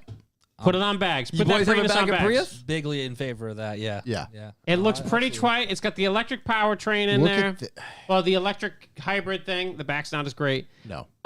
0 to 60, 6.7, baby girl. Okay. That makes it faster than the new Integra. Nice. Okay. It's not great for Integra. Oh, wow. 223 massive man horsepower. All the horsepower. I'm not gonna lie. The new Prius. It looks the part. 220 horsepower? Yeah. Josh, this could be the new Wow. daily, baby. Engine and electric motor. Look at that, huh? Look at that. You Where know- are the door handles on the back? Nowhere. I ain't even mad Right. at it. They're up in the C-pillar. They're not there. They The just door HRV bottoms. has them as well like that. Yeah. Dude, Yeah, I'll yeah, tell you yeah. what. It from that dead side shot, it looks like an LC500. Yeah. It looks like a little shitty version of the LC500, and I'm about it. Look at the Dude, LC500. it's like the Prius redheaded chop top stepbrother. Yeah, parked near a concrete Like it's wall. got Golf Nice R caption, wheels. man. I enjoyed it right in the text. Yeah, a photo. of a yellow Prius parked near a concrete wall. Thank you. Thank you. There's a yellow door, Yeah. very large. Yellow Very door. artsy Yellow there. doors. I was shocked. I saw a new Prius came out. I was like, no way. And then I clicked on. I was like, Yeah. all right, I can talk about this. Yeah. Nothing wrong with this. Fifth generation Prius. Yeah. I mean, More you guys got to range, get that. Toyota's sleek got to get new you to look. demo this thing so you can slam this thing on his nuts. Bring them on over. Prius nuts. I love it, dude. It's really hitting hard. Fight me, you know? Why does this say the new Prius destined for Europe and Japan? What about us? What about the U.S.? I mean, we're going to get it. It's just going to be worse. They're going to rough up this Prius. Mhm. Yeah. They're going to beat the Prius. They're going to beat the Prius. Let's see. But this Prius, while fancy new style underneath that matters in Europe, Toyota will launch That's 0 to 2020. 62, so I'd give it 6.6 Oh yeah. to 60. Yeah, yeah. That's 2/10. Come on. Oh, yeah. Yeah. Slap some good sticky Mickeys on there and have at it. Yeah, what are the Jetta 2NR? I'm all about the new Prius. What do you think the markups will be on it? That'd be amazing if they mark up the Prius. Oh, you know it. I'd be so stoked. Oh, my God. I can already see it. So, anyways, Yeah. pretty hot. If I'm honest, if you're listening, you should probably look it up because it is way It's cooler than you definitely think worth it is. Yeah. It's very surprising. We're not actually. Prius fans here either. No, not at all. Corey, you got any? I actually have the same thing you just pulled up there. Okay, I'll pop this up and put it up You there. can bring it up here. Yeah. Yeah. Pretty Look wild. how young he looks there. Pretty wild story. You think it's the hairdo? Yeah, it's Yeah. kind of got that updo. That's Yeah. sweep. That up to. For those who wondering, That's a who's big listening wrench. to us. This is big enough news. My mother called me. Wow. Wow. Wow. For those wondering, Jay Leno has recently been into what's called a vehicle incident, not an accident, but his friend had to save him from a car that was engulfed in flames, and he took some flames to the face. It was actually, I believe, a steam car. It was a 1907 white steam car when a clogged fuel line uncorked, spraying fuel in his face, and a nearby spark ignited the fuel. Jeez, what a Basically, series of events. sort of like, we've all seen, I'm sure, the videos of a gasoline hose on fire and somebody hitting it. It's like a flamethrower, essentially. So I guess it got him pretty good. A friend and employee quickly jumped on Leno to extinguish the flames. That's a good Leno was friend. rushed to a nearby hospital for treatment where he could stay for up to 10 days for recovery. Let's see. Leno canceled, obviously, any upcoming appearance and shows immediately after the fire. TMZ is reporting that skin grafts may be needed for reconstruction after the injuries. The actor and comedian reportedly suffered third-degree burn injuries in the fire, and a friend reportedly saved Leno's life in the fire. Leno's status, he did, I don't know if this goes into it, but he did like tweet out or My favorite thing is like, he's like a man's man where he was like, I'm all right. Just need a week or two to get back on my feet. Yeah. Right, He'll be back a couple of weeks, but thankfully he's good. So that would suck.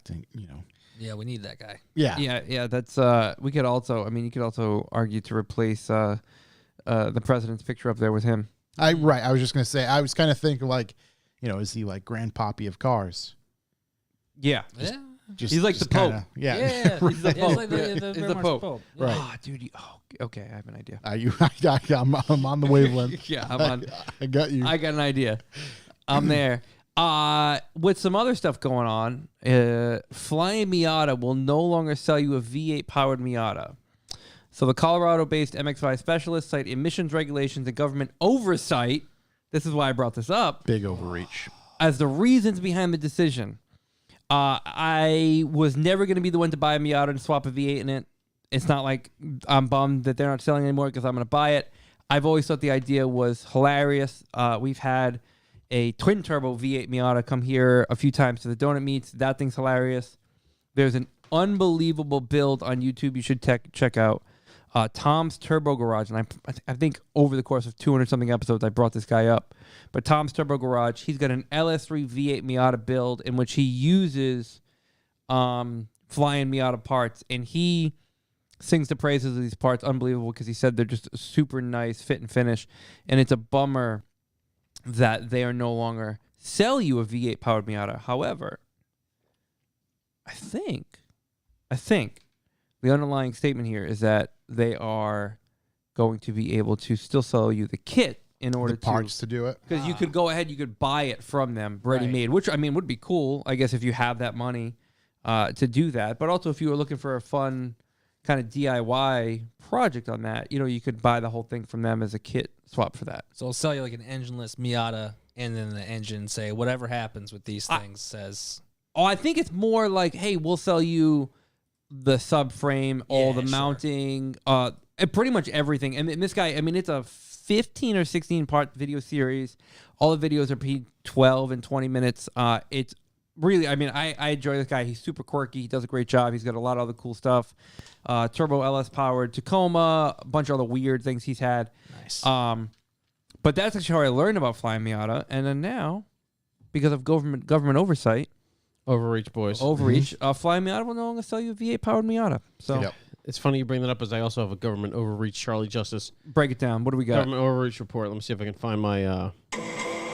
Ooh. Is that what he is? No? Oil and mash or stick in a stew? That's think it. it's Yeah. Yeah, it's close. Yeah, the old Charlie. That's the Charlie Justice. Charlie Justice, Justice. government overreach report. The other day in San Jose, there was a sideshow. I know our feelings about sideshows may differ. Mm-hmm. I don't think so. The police wrote all onlookers at the sideshow tickets for observing. The police coordinated as the sideshow was going on to block all the exits from a four-way intersection. What if there was a fire? No one could get Police out. don't care. They'd prefer it. Blocked all sides, ticketed everyone. And this is a stay to sweat dream, my friends. 500 cars were ticketed. 720 tickets handed out. Wow. Impounded 20 cars for participating. Will these tickets hold up in court? Who knows? You could have just been out and about, got caught up in this thing. They wouldn't let you out. How would you know? This is Out for- California? This is San Jose. San Jose. I was out for an evening jog. Yep. So, I don't care how much you dislike sideshows. If you support enforcement like this, don't at me.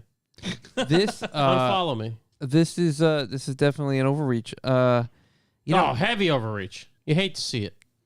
If you're just you're an innocent bystander. You want to be the police, do your job, ticket people that are actually causing a problem. Right. Get the out guy there. that was just ran over and the guy that ran him over. Yeah, exactly. You get people participating. I ain't even mad at that. But Yeah. you're going to block 4 ways out of an intersection and ticket everybody there? Come on. Yeah, it's not. Come on. Imagine if emergency vehicle service needed to get in there Right. to help some Or imagine if an dummy emergency. that got ran over. Yeah. It's not the way to can't do even it. say it Not the way to do it. There was one I Some dum-dums. seen recently that this dude got clapped. Is he the one who pulls out the gun? No, not him. Love No, that guy. not that Oh guy. Love that Not guy that gets guy. You ever clapped. seen this? I haven't seen. I'm not This- very up to date on these. Oh things. boy. This dude, there's a silver Charger, I believe. Yeah, he gets wacky Blowing pied. donuts.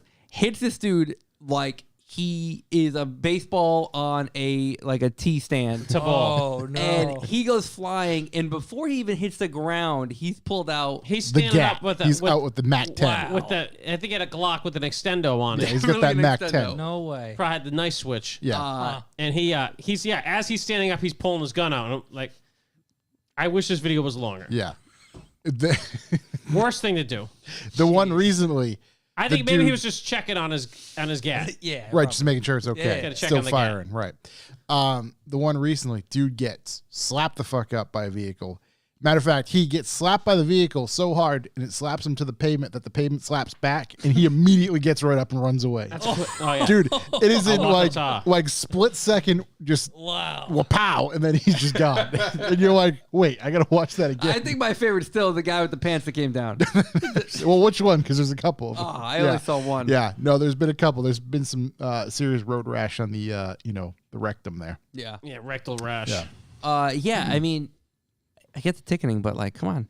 Do I'm those just- things happen around here? There was a couple. Matter of fact, I think like a year or two ago, a couple assholes shut down the main bridge in the Okay. Providence. Yeah. Pretty tight. If they do, we're not privy to It was like Yeah, 2 okay. years ago on like Thanksgiving. Thanksgiving. Day. Yeah. Yeah. It'll happen this year. Okay. and that's the only reason I knew is because it made the news. Sure. Sorry, I sure, thought sure, we're in yeah. America. But yeah, as far as I know, I don't know. Hopefully not.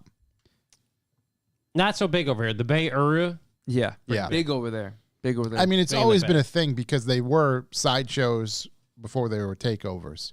Yeah. And sideshows used to be If they just left the side shows alone, we'd be fine. Ghost Ride the Whip. Yep. That's when people Love would it. get, instead of doing donuts into each other, they would just get out, let the car like idle, drive Let the car away. run over yeah, them. Yeah, Yeah. exactly. They get out and let the car run you over. Right, it would be their car running themselves over, not them in their car running. That's an other people isolated problem. over. Right, exactly. Right. Yeah. Corey, what is? I don't know if I don't want to put you on the spot, Oh boy. but what is this infighting with Max Verstappen and Red Bull? at the race in Brazil. Yep. Last weekend? Yeah, Mhm. last weekend. So Checo, towards the end of the race, or majority of the race, honestly, was actually ahead of Max Verstappen. Mm-hmm. Max Verstappen had a bunch of weird stuff going on. He started further back in the pack, a lot of tire changes. And he overtook Checo, right? And Again, was that against the team's orders? it wasn't at the time, but when he overtook him, the team radio popped up and said, like you'll have to return that position later in the race. Mm-hmm. And I think it was just kind of keep Max's pace up until Yep. there was a safety point at which they could kind of return the position back to Checo for the points on his end, because he'd been driving his fucking ass off the whole race. Yep. So he deserves those, right? And here's my beef with it is there's, I don't know how many turns in this race. I think maybe 15 or 16. Mm-hmm. On the 12th turn, they were like, Max, you got to give it back. Now, F1 cars are traveling around 100, 120, Right. 200 miles an hour. I mean, 5 corners, the race is over. Yep. But Max did get on the radio, is like, I told you I'm not going to do that. I have my reasons. You will not speak to me about it anymore. And I was like, oh my God, what? Shut your mouth when you talk to me. And now there's like, incident blows up, and there's like this giant conspiracy going on where Max thinks that Checo crashed in, what race is it? Monaco. Yep. Intentionally to throw like Max off his position or whatever. And I'm like, that's a wild thing. You think about you crash an F1 car, you're talking millions and millions of dollars, Right. like position, like safety. There's a lot of things there. That, Yeah. Like I'm a big conspiracy guy. I can't really jump on board with that one. It's pretty wild. Pretty wild. It's a bit. Yeah, so there's a lot of internal fighting now between the two of them. Just because the headline was Max Verstappen's mom is fighting with her son's teammate on Instagram. I haven't really paid You'll too love much. to see your mom putting And, up. and that's what I just was like, all right, I need to kind of come up to speed to this, if you Yeah, will. that was a wild race. If you wanted to go back and like check it out, it was pretty crazy. It was there was a lot going on. There was a lot of tire swapping.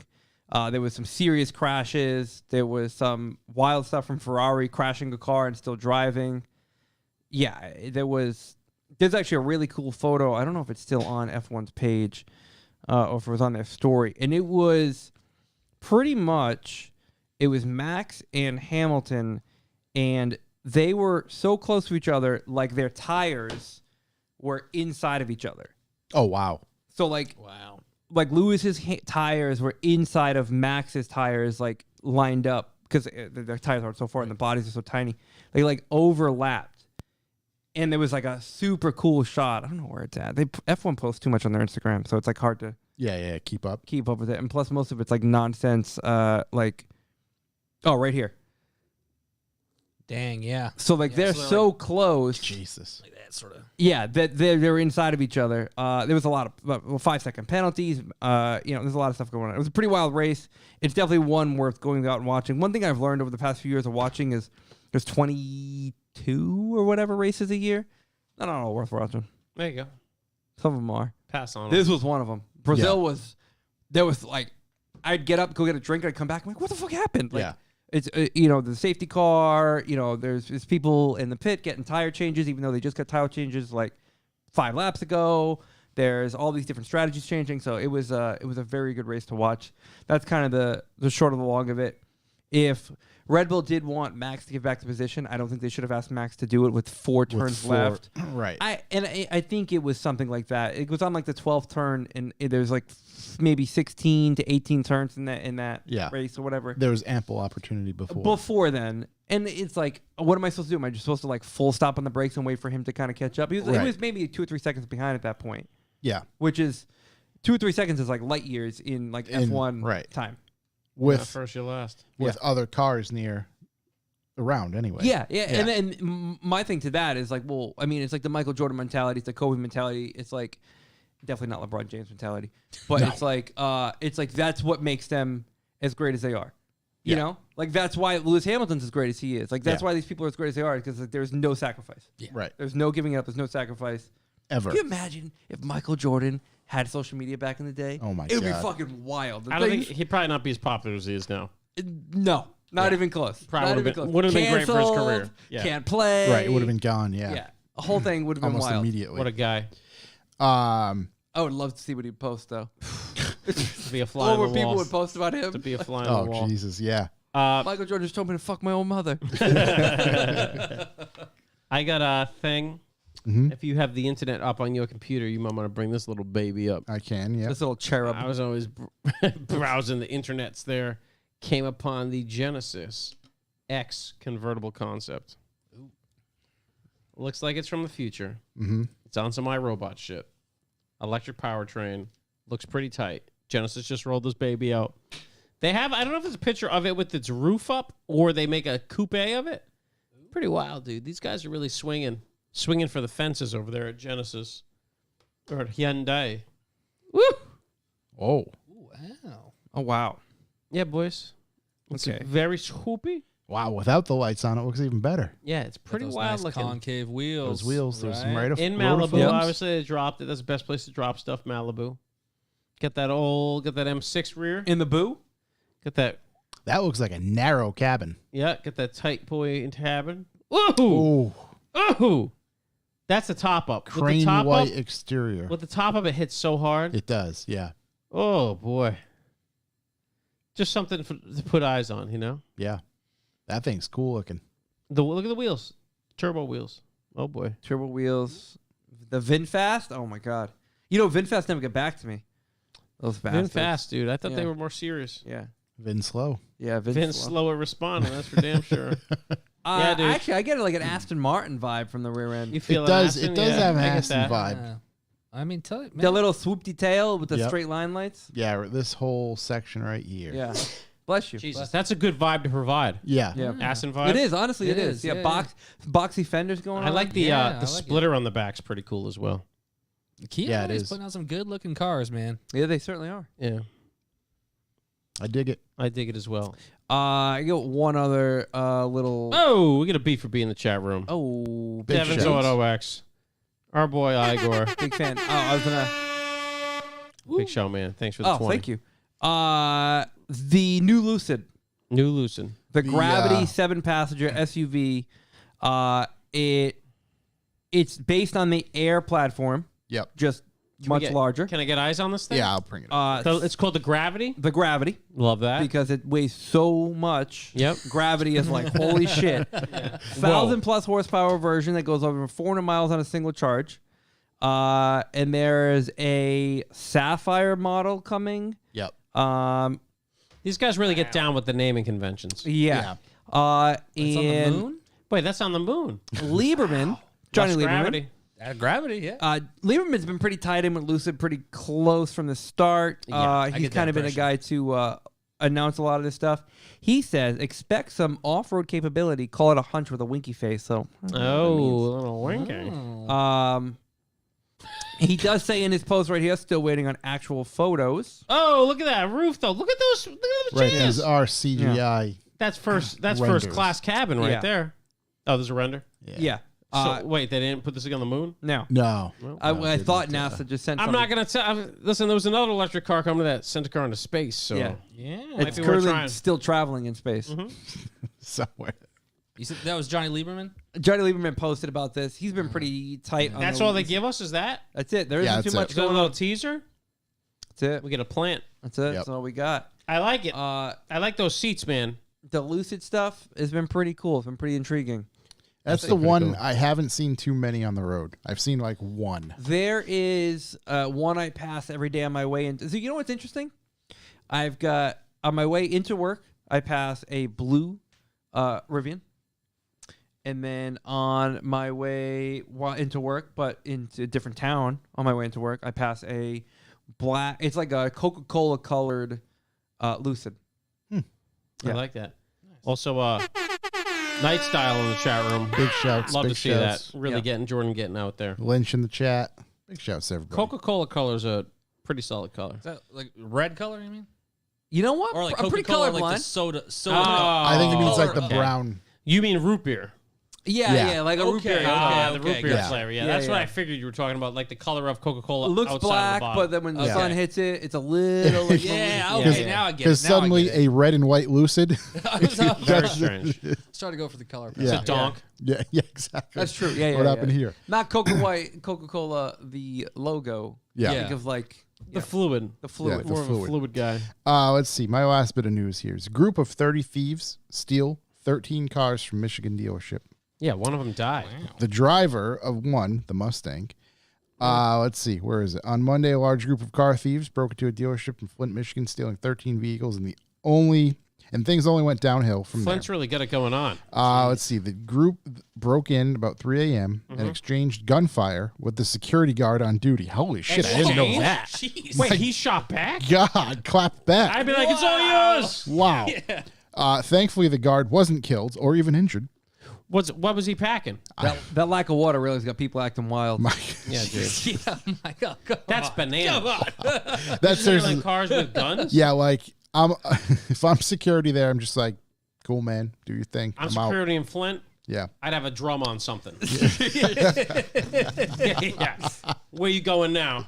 Say hi to my Tommy gun. Yeah, a little lethal force never hurt anyone. The thieves then used the stolen cars to break down the gate and in the process damaged several other cars. Mm-hmm. One of the thieves drove off in a Ford Mustang, crashing it, at around 4 a.m. So he got a solid, actually, no, he fought for probably 10, 15 minutes. Yeah, Little he got power. a solid 45 You get a minutes. 15-minute gun battle to Yeah. a 45-minute joyride Yeah. to Death. The Yeah. car caught fire and the driver died at the scene. Two of the, Hold on. big shouts. You know, Shout to Jordan from Night Style wants a new air freshener and just donated $20 in the chat. we'll get you one, buddy. They're coming. They're coming. I should. We were trying to get them in before. God, this is why TCS and I get along so well. Private security select fire MP5 drummed. Let's see. Two of the other stolen cars were involved in the wreck, but it's not clear whether or not anyone else was injured. Let's see. Nearby That Oakland sucks. University had You get in a reason to believe gunfight, get away with the car, die in a Mustang. You said 13 cars? 13 cars. 13 cars. individuals and 13 cars. 30 30 thieves. individuals. 30 yeah, 30. thieves? Yeah. Wow, Buddy so that's system. like a So Called the small army? so this security guard has fucking balls of steel. 30 I don't know. people? Maybe I think he probably shot at the first guy and was like, you know what? I'm at it. right, yeah. You know what? He did a pretty good job, dude. Less than 50% left with cars. Yeah, he really less, did. Right. Less than 50%. He could have upped the body count a That's- little, if I'm honest.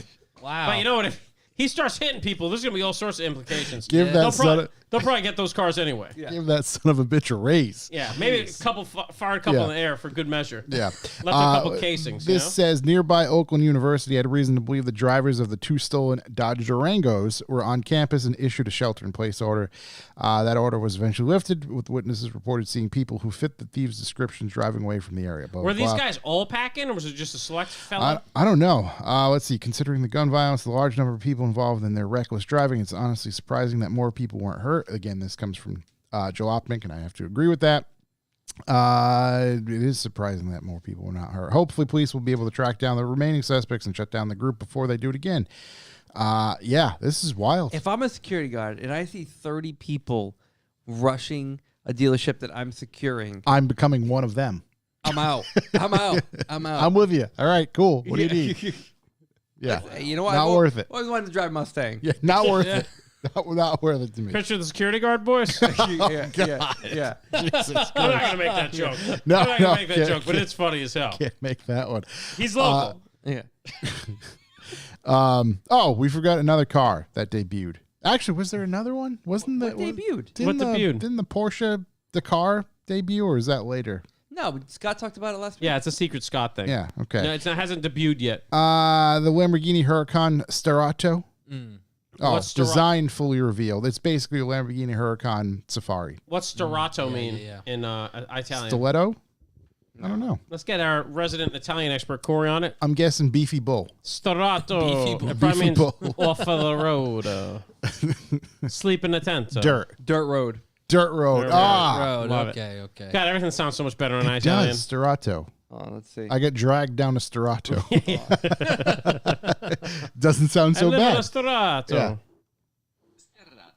Ooh, There we go. nice R in that So one. I live on a Starato. Yeah. Oh, There you go. Starato. very fancy. All right. Wow, beautiful. My Lamborghini Dirt Road. You can go back and tell the wife, you know, I got to know a little Italian. Starato. I'm hanging out with these A boys. little bit of Italian down here. I'm a worldly person here. Yeah. Like, pretty cultured. Yeah. Right. Yeah, she'll be impressed. I don't know if you know. Yeah, when you pull in, you get home. You're Jeez. like, oh, we're at the Starato. Yeah, exactly. Dirt Auto. Yeah. I love that. Yeah, so that's that. I mean, it is what it is. It's not. What is really- it? not Does really it look groundbreaking. off-roady It's or like what? it's like a fender flared me switch Lamborghini it with up. a little lift and a little bigger tires. Little Probably a whole bunch of- Lamborghini. Yeah. Kind of the. I should have probably Probably a just whole left bunch this of on other for this stuff. segment, but where is it? There we go. That's his Lamborghini Starato. There it is. It's a roof scoop Oh, Oh. and trash can beef fenders? scoop. Yeah. that's the Lamborghini No Man's Land edition. Yes, What's That's Subaru- exactly what's what Subaru it is. edition? Exactly, yes. Wilderness. Precisely, The yes, wilderness. That is the Lamborghini Yeah. That can't be Huracan serious. Wilderness. Especially this. This Yeah. is perfect. That's More, I love how they integrated the light pods. Real nice. right. Yeah, It's you- solid. Slap 'em on. there. Should have had KD do it. It would have come out way better. I'd see the goddamn bolts. They're not even integrated. right. Self-tappered right in the front end. Yeah. That's A couple self-tappies. right. They put a lift Some kit. trash can lids. Gave it a lift kit. Some dumpsters. I'll tell you what I am about the roof rails. Slap the I sticks gotta up there. know who's buying this thing. Oh, just look for the guy in the Lamborghini shirt at the ski mountain. Oh, is there a fifth picture? No. I mean, it's pretty. I mean, it's crazy. It's crazy. I can't say I'd buy it. Hey, that's crazy. That's a lot of car. It's like if B for Build was a consultant for Lambo now. Wow. TCS throwing them. Or what's he say? It's the Alex Choi kid or whatever his name is. Right. Yeah. Exactly. You're gonna see these like out in like Dubai or something. Oh, dude. And the thing is, Everyone. I don't Lamborghini see- got the idea from them. Yeah. They saw one and like, can we buy this design from you? Okay, so have to wait till the end of the month for technical specs. Oh, I because can't say wait. will come exclusively with all-wheel drive. 1.85 lift to the front. Okay. Oh no, all overall. Okay. Yeah, Ooh, improve the approach angle by 1 degree. that's a lot. Fire that on a thing's my 20-year-old Tacoma's better off-road than. Feels so nice pulling that thing out of the dirt. You know, No, I got you. I'll just I'll throw the hook on the light. it's also a good thing that they put this off-road Lamborghini in a parking lot to showcase its Well, off-road it's prowess. dusty. Dusty. It's lot. dusty. Right, it Yeah. is dusty. Very dusty. It's quite dusty. Which I believe. We know that's a render, right? I was going to say, which I believe the dust is fake. I like the roof scoop. Love to have a roof scoop. That think is- I think the car's fake. It's a snorkel. The whole thing is fake? I think the whole thing's fake. I mean, 1.8 inches higher in a Lambo is going to get you over those speed bumps. That's about all. Yeah. Right. It comes with the active lift system as it is that I think lifts you more than that. Yeah, I think you're right. Yeah. Oh, you can lift higher. Yeah. Can you take me higher? Yeah. To a place where blind men see. Who's that? The Smack? Is that what you're saying? Is that the Smack? I don't know. Do that.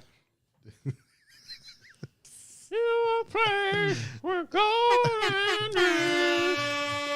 Wow. I bet the guys from Creed have one of those. Oh, that's who it is. Creed.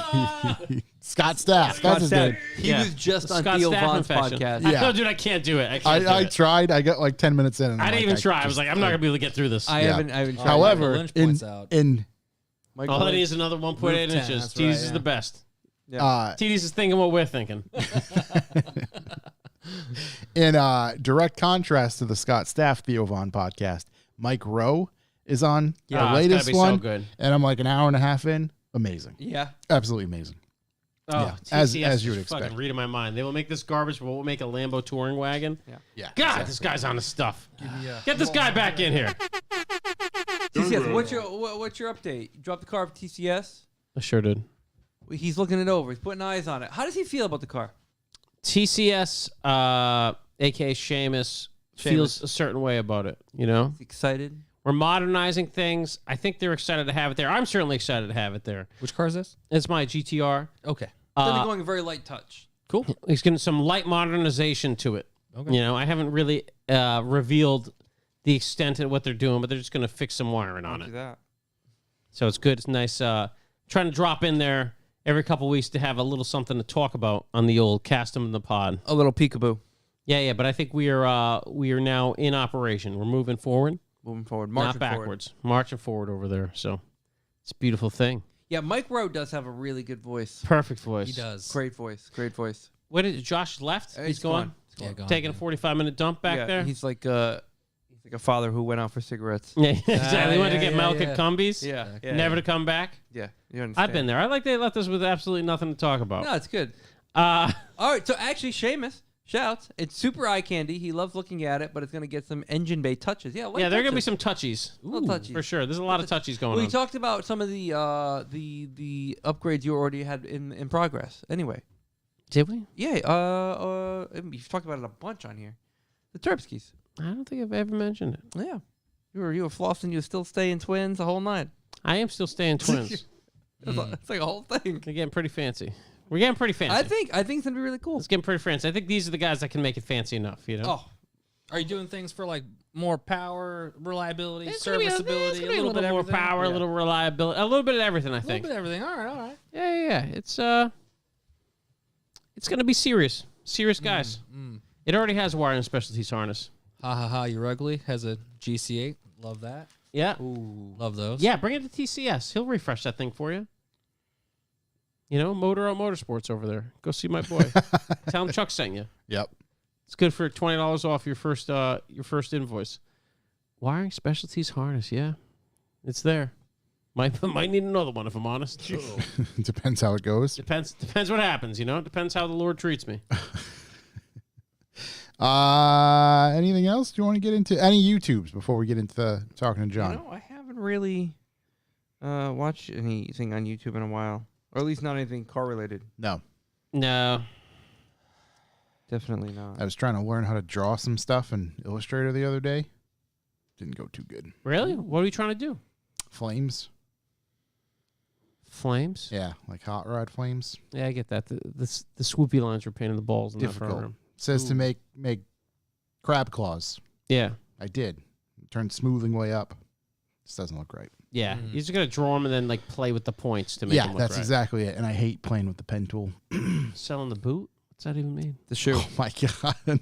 Oh, yeah. No, definitely. Definitely for sale. Please reach out to me on Instagram that I don't go on anymore. All right. Let's get into the main topic. We're going to talk to our man John here. For those who don't know, Hello. John Hi. Welcome. is one of the long-standing employees of BAGRIDERS. Yes. So much so that you've worked your way up the company Yes. a lot. Yes. a lot if we up. do say. Yes. So let's start with the story. How did you find yourself working for BAGRIDERS, and what was it like in the beginning? That's a great way to start. So BAGRIDERS, the president of the company is my close friend Will Fisher. Yep. Whom I think you know. Yep. I don't know if you guys know Will or not. I don't but know if I ever met Will. Myself, Will, and two other friends, Kevin and Alex, were really kind of Will started the company, and the four of us helped grow it in its initial earlier years. But the four of us all went to college together. So I met Will and Alex. We were in the same dorm freshman year in the same building. Yep. So we all hung out together, and that's how I got to know them, and they got me into cars, really. I was going to say, was there a mutual car appreciation? Yeah, Alex and Will were both into Volkswagens. Yep. Alex had a 20th, and Will had a Mark IV Jetta. Yep. Kevin had a Subaru, and we all kind of hung out, and that's really what got my interest going in cars. What'd you have at the time? I don't think I had a car at the time. But you loved them. I really, it wasn't until later on that I really got into cars, but that kind of piqued my interest. Just seeing those guys like hanging out in the parking lots, tinkering on cars and such, that really sparked my interest. And I guess like in high school, I was into like paintball guns and computers. So like modifying those things, I feel like I've seen a lot of that is like a natural progression as well. But as far as starting BAGRIDERS goes, fast forward to like our senior year in college, which would have been 2009. Will approached me and said, "Hey man, you're good at software and computers and servers and such.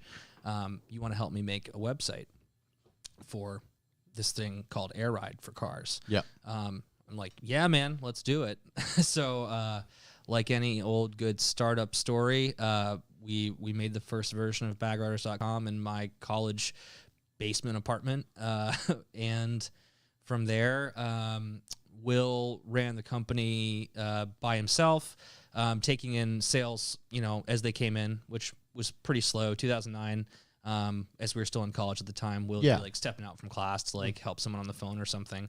But Will identified this kind of gap, and back in 2009, I think you guys will probably remember, there wasn't a whole lot going on in Air Ride. It was the certainly not the infancy, because it was used in a lot of different platforms. Yes. However, using it in the not only just Volkswagen, but using it more towards the import platform. Yes, yeah, it totally wasn't well adopted, and it was just really starting to pick up in the Volkswagen world, and that's what got Will interested in it. Yep.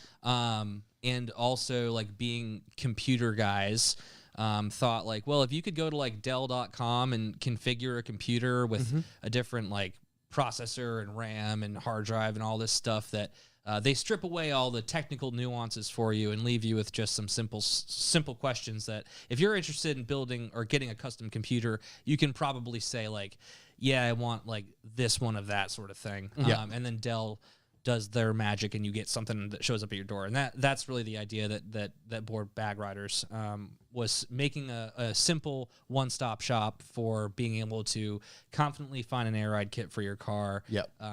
As in our experience at the time, it was very much not that way. I was going to say, because even back then, you guys probably started with just the bags themselves, because as far as management and things like that, that was very, like, the cars I've bagged, or the first few, it was all like valve type. Yeah, management. yeah. There's a lot of like analog valves, manual paddle switches. Yeah. Airlift had the autopilot V1, which is like almost a DIN. Yep. But not quite.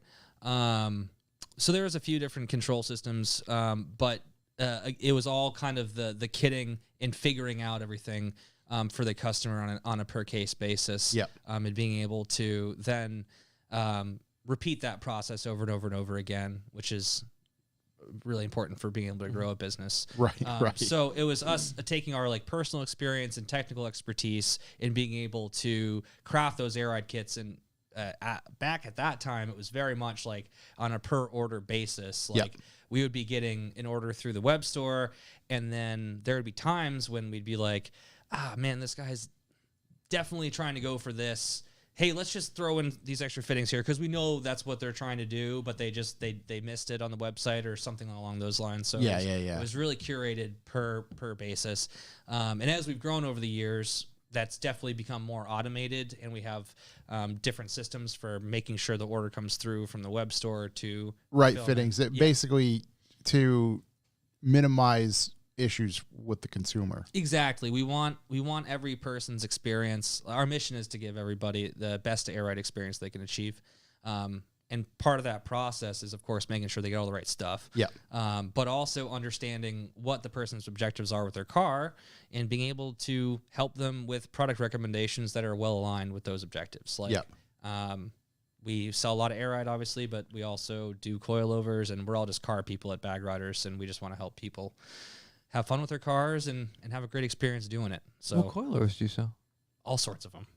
I was gonna say, there's a handful. But we carry like Fortune Autos, BCs, True Hearts, D2. Okay. Yeah, a few different lines. And always adding more as well. Wow. All right. Right on. Yeah. So as far as your position when you started, it was mainly IT based. Yeah, all software. I was always in charge of like all software and system stuff. I went to college for computer networking and information security, with a focus on systems administration. So I do like a lot of like Linux server administration through college, and that's where I had my first job as well. When I want to say a senior in college. So helping Will with the website and any other like proprietary systems. If we need like a bespoke software to do something, I started writing website code when I was 12. And that was, I never thought that would be like a big career path for me, but turns out it's one of the most important things in these days. Yeah. Turns out all the time on the computer really was for my future. So so the server administration stuff is what I have a degree in, and the programming side of things is just something that I've taught myself seems like forever now. In the formative years, I was working at a software company, doing server stuff for them 9 to 5, and then outside of that doing whatever BAGRIDERS needed. That could be like setting up our phone server, which we still own and operate ourselves. Like internal web servers, security cameras, things like any sort of IT stuff. All the stuff. And in the beginning, it was truly just help me set up this website and see where it goes. Because obviously there's a lot of growth to discuss, but were you just helping Will out? Was it on a part-time basis? Oh yeah, very much a part-time basis. Yeah. And like, contractual would be legally a stretch. Right. Definitely more like homies helping each other out. That sort of thing. And it just obviously it grew enough to the point where you finally joined the team full time. Yeah, exactly. Yeah. So I want to say it was 2011 or 12, I think it was, where I was still working at that really small software company, and I didn't see that company being a great path for me career-wise. They're really into Oracle stuff, which anybody who's into technology will be at least familiar with the name Oracle. I use it on a regular basis. Okay. Despise it. Didn't want, so you know, I didn't want to, I was like, this doesn't feel like a thing I want to be doing the rest of my life.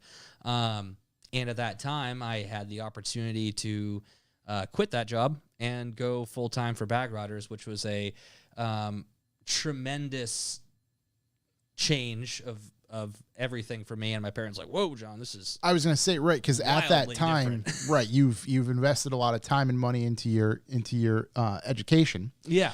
And to suddenly jump ship to this unknown thing that a friend of yours is exactly starting. Yeah. And at the time for me it was like what I knew like in my heart was that this was an opportunity to go be with my friends and do something that we were all really passionate about together. And I was not thinking like this I wasn't thinking 5 years, 3 years, it was just like this. It was just then and now you can make this work. This feels right. This is my opportunity to make a change, and for all intents and purposes, fuck it, let's go. You know, and that was it was So that's really when I decided to quit my job at the software company and go full time working with my friends at BAGRIDERS. And like most small businesses at the time, we were kind of all doing a little bit of everything. Yep.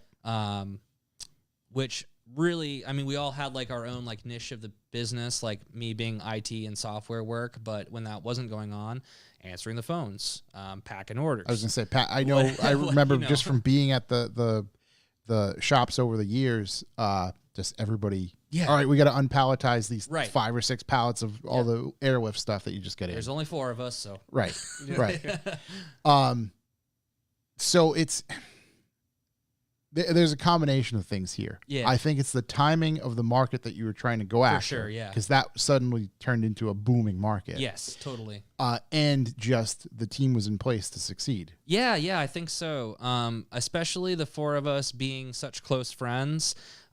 We all were in it for the right reason, which was we wanted to work together and do something important to us. In the global scheme of the world, maybe not, but to us, to us, very, people need entertainment. Something significant for us to feel like we were, doing something for us and that we were proud of. Yeah. So that sort of like camaraderie really went a long ways. And like, I think back in the day of like the 4 of us working all week long and then going to a car show over the weekend, which, as you guys know, is also very much work. Yeah.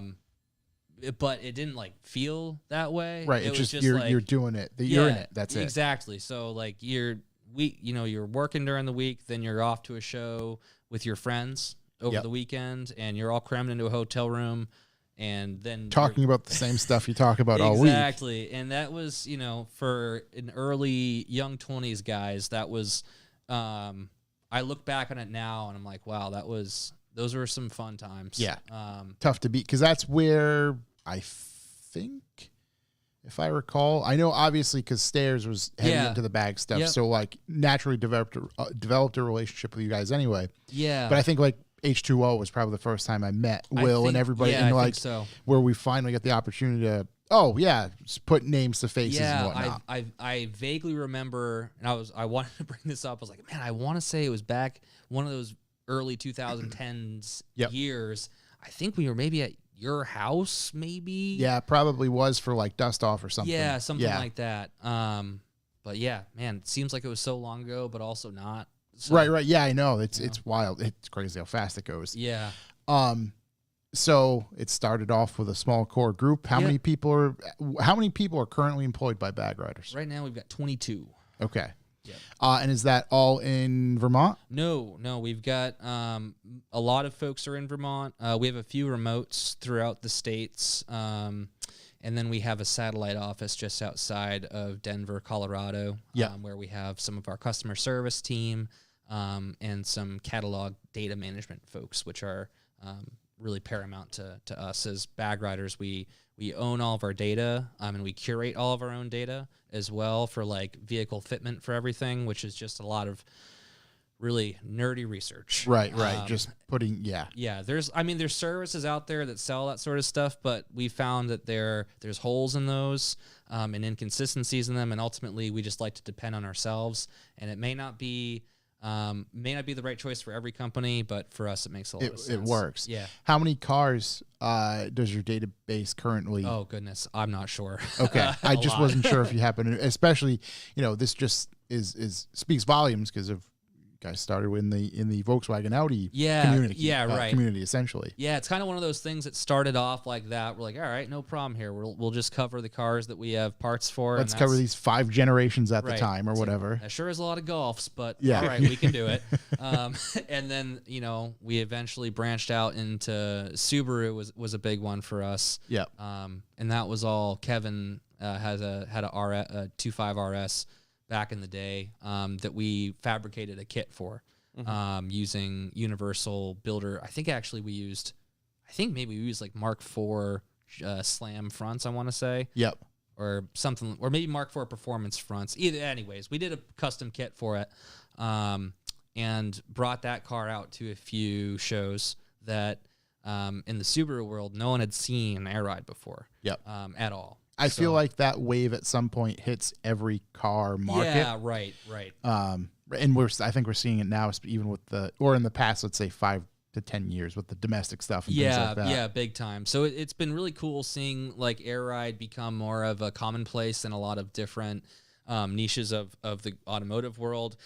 Subaru in particular is one that us being like we had Subarus, but we were like more into that like European styling of like clean and simple, just like tight fitting wheels, not like a ton of like stickers and bright colors and that sort of thing that tends to be more common, like the import scene. Yeah.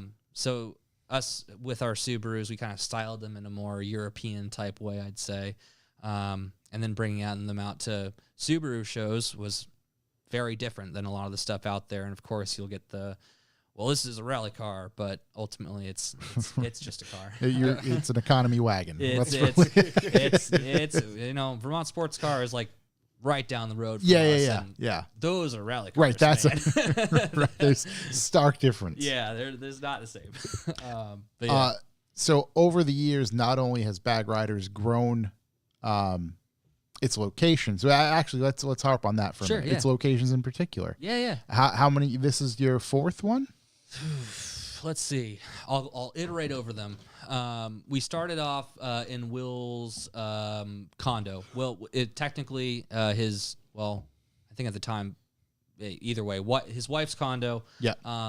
Eventually, that, like many small businesses, became a point where there was too many boxes in the living room. Yeah. So we moved into our first warehouse, which you saw. Yeah. I remember you shooting some cars there a while ago. Which is basically the best way to describe that is a storage facility. It was, almost like a double wide storage facility. Yeah. It was, man, I want to say maybe like 1,600 or so square feet. Yep. And I remember moving, like slab wise, and I remember moving in there and thinking like, wow, we'll never fill this up. We have so much room. We could have like 2 cars in here and all the product over there. Perfect. Yep. Well, that didn't last too long. I think you guys had to get one on the side, right? Yeah. And then add a mezzanine, I remember, as well. So we like modded that place over the years. And that was home to us for quite some time.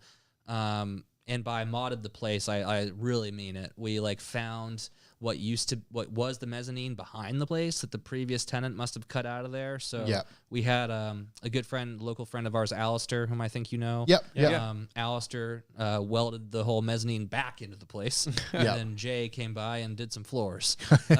Perfect. Well, we at the great local crew, always been super amazing having all those awesome people locally. And then we like would build offices ourselves in there, which was just the kind of thing that we felt like we had to do, right? It's like, this is our place and we need more offices, so let's make go it work. Get some drywall and go for it. Yeah. And it never like phased us as like, well, this isn't a very fancy place to work, because it was just where we wanted to be, and it was so much fun. Yeah. And it wasn't until much later on that we started to kind of evaluate like, maybe having a more professional atmosphere is important. Yeah. But over the years, I was going to say it's very much as if the Tim Connors. You're not wrong. Trying to be nice. Letting the man tell his story. Yeah. it's very much as if the buildings and needs and what those places looked like matured with you guys. Yeah, definitely. And I always describe it as like kind of like a treehouse kind of vibe. Right. back That's a in the very day, good way to, You know, and then sometime down the road, we bought the adjacent unit to it. Yep. And then that really opened things up for as far as warehousing, and that actually had some real offices built in it. So that was kind of our first exposure to having like furnished rooms with, you know, like Ethernet jacks in the wall, things like that. We're like, oh, this is professional. This is pretty professional. Yeah. And, you know, a more organized warehouse, having places to put things. So that really kind of helped us understand the efficiencies that could be gained from investing in our space. Yep. From there, we were growing to the point where we needed more warehousing space than we had, and we were displacing office people, but ultimately decided, well, we should just turn this place fully into warehousing and find an office location for any, you know, desk worker to go be at. So for a little while from there, we did just that, and we started leasing an office space, kind of in downtown Burlington. It's right by where Switchback, where that event's held. Like, you would drive past our old place. I'm not sure if you guys went there when we were there one year. I don't think I made it to that one. It was like a brick building. Yes, exactly. Okay. Yes. You drive by it on the way to Switchback. Yeah. So yeah, we were there for a while. I don't remember how long. All these years really blend together. But yeah, we had our office staff there, and the warehouse back in South Burlington, and for sure that made more efficiencies in warehousing. But it was also a learning experience and having a decoupled team. That was very new to us at the time, and all of us being really passionate car people, but none of us being like experienced business people and managers.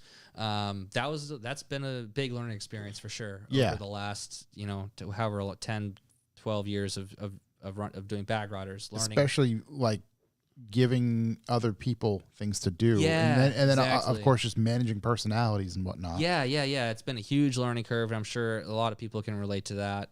It's definitely not specific to our industry or anything. Right, yeah. You know, it's been a big learning experience as well. Taking something that you're so like passionate about, and are so trusting to do, like delegating that to somebody else it's a lot because it's so important to you. Exactly. Yeah.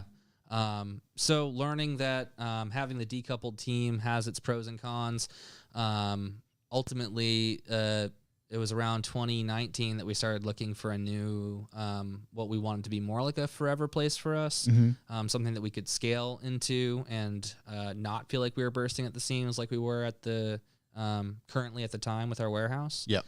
And we use some third-party logistics services as well, which is like remote warehousing, and basically the same sorts of pros with that, but also the same cons of like losing hands-on ability and just losing some agility, not being able to just walk over to the warehouse and grab something and see current inventory, make sure something's really there or not. Exactly, yeah. So there's a lot of nuances with that, but our previous landlord, who's a great guy, local business person, has really kind of like been almost like a mentor in a way. So we have a great relationship with him, and learned that he was putting up a new building in Williston. So we jumped right at the opportunity on that, and we're really excited to sign the lease on a few units before the building was even put up. Yep. And that's our new location now. So it was originally slated to be a 10-unit building, each of them all 40 by 45 units. So we signed on for 5 of them right away. Yep. Actually, I think we were originally opting for 4, and they're like, let's go for 5, just to be safe. Now we have 9. It was a process of like opportunity, and also knowing that we need to be able to grow and we need to be able to have space. And over the years, moving the business a few times, didn't want to do that again if we could avoid it. Right. For a number of years. Right. So, in 2020 was when that building started to go up, which was also when a global pandemic occurred. Yeah, things right. So that was whole new thing for us too. Yeah, because you guys had to adapt to, at the time, the changing world. And Yeah. So we had like I said, just signed a lease on that place. And with the economic uncertainty, we weren't sure if that was the right choice for us, but we were locked into it with a lease. Yeah. So we had not yet committed on some very grandeur fit up plans. So we backed out of those and ended up moving into our new place with some bathrooms and a kitchen, and the rest of it was just a open slab. Yep. So we worked with desks from there, and then over the last couple of years, we've furnished the place into what is now, which is a really beautiful facility that we're super Brought proud of. those plans into fruition. Yeah, not quite the original fit up plans, but kind of inspired by them in some way. Like a lot of the elements that were in there have come to fruition now. Yeah. And some differences too. So overall, it's just been a slow process, but that's. I feel like we're in a really great spot right now as far as that facility. Has obviously things have continued to grow for BAGRIDERS? Yeah. Even with the pandemic? Yeah. I mean, the automotive industry as a whole in 2020 and 2021 is kind of been a case study. In the industry saw a big boom. Mm-hmm. And now that is same with e-commerce in general as a whole. Just kind of across the board, there was 2 years of just unprecedented craziness, and that's from all angles. There was unprecedented demand. There was also unprecedented supply chain issues. Which I'm sure you guys have all heard. And in heard, experience. dealt with, right? Exactly. So that was, a lot of learning for us in a lot of different ways. But so for the supply chain issues, what are you guys currently assembling anything in house? Yeah. Okay. Yeah, we do a lot of assembly in house, and I can talk a bit about that, like more specifically focused on our suspension. Yeah. But everything else we do, like fitting packs and wiring kits, everything like that, we do all the assembly for in house. And when one component from those things, that's what I was curious. Yeah. is weeks out or who knows out, right, changes everything. That it does. So we have to maybe try a different supplier or try like a different line of fittings or something like that. And our team did an incredible job jumping around and changing things out so that we could keep getting parts out to customers. But man, there was some wild stuff going on there for a while. Yeah. Again, uncertain with how anything was going to shake out. Yeah, and it's true for domestic and imported parts. Like there's plenty of shortages in the U.S. as far as labor shortages, businesses being closed for things like coating or material plants. Everything was just having it impacted all industries, not just ours. So one thing I want to talk about was the products as well. Yeah, you guys have recently dove into making your own line of things. Yes, we have. Yes. Yes, it was really early or late 2019 that we've always really considered doing an air suspension of our own. And it wasn't until really 2019 that we were moving into our new space and said, hey, now we have the time, we have the knowledge, we have the confidence, the facility everything. The pieces were in place for it. Yeah. So we said, let's give it a shot. And we knew from the get-go, to create something, we didn't just want to make an air suspension and slap our name on it. That just doesn't make sense for our business model. We've sold thousands and thousands and thousands of products from many different great manufacturers over our many years. That works perfectly. Yeah, we love that. So for us to put our name on something, it had to serve a purpose in the market, and it had to be something that we were really proud of to put our name on it. I mean, we've spent 12 really important years doing something that we're really passionate about, and we're not just going to put BAGRIDERS on something just to say BAGRIDERS. Right. So in the world of air suspension, there's always been what we feel like is a lack of an air suspension that was able to deliver a firm spring for a low drive height. As with air ride, as you release air spring pressure, that's making the suspension softer. When you add spring pressure, that's going to make the suspension more firm. And then you have adjustability on a lot of air struts, them being built like a coilover with a threaded damper. So you do have this range of adjustment that you can fine tune your suspension on, but even so, we are unable to, like, for example, on my Subaru or on like Kevin's F30, we're unable to have like a driving height that we really wanted to have, like a very low driving height with a nice firm spring that's going to prevent you from like whacking your fender or whatever it may be.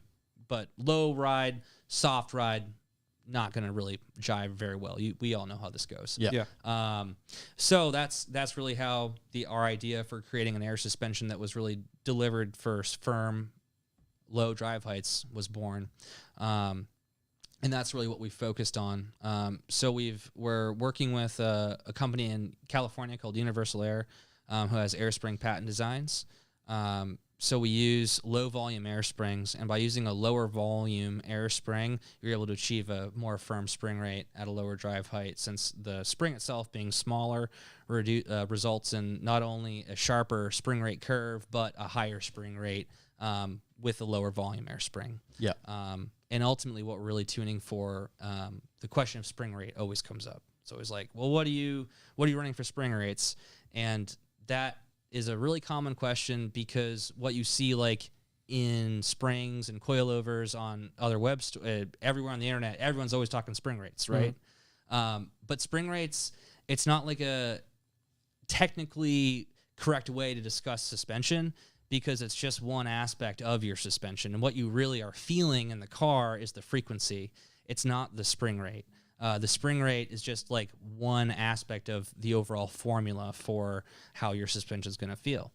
That is to say that you could have one car that has like a 20K rear spring and then another car that has a 10K rear spring, and they could feel the exact same going down the road. Yeah. And that is because of the differences in suspension geometry. So when you have the car's corner weight, and you have the wheel ratio, then you have the spring rate, those things all work together to give you the frequency of the vehicle. Yep. And that Important. Whereas the frequency is extremely important. Yep. And that's what we're tuning. That way we can know that, hey, we like this particular frequency on this car. Hey, we have this other car that something about it doesn't feel quite right.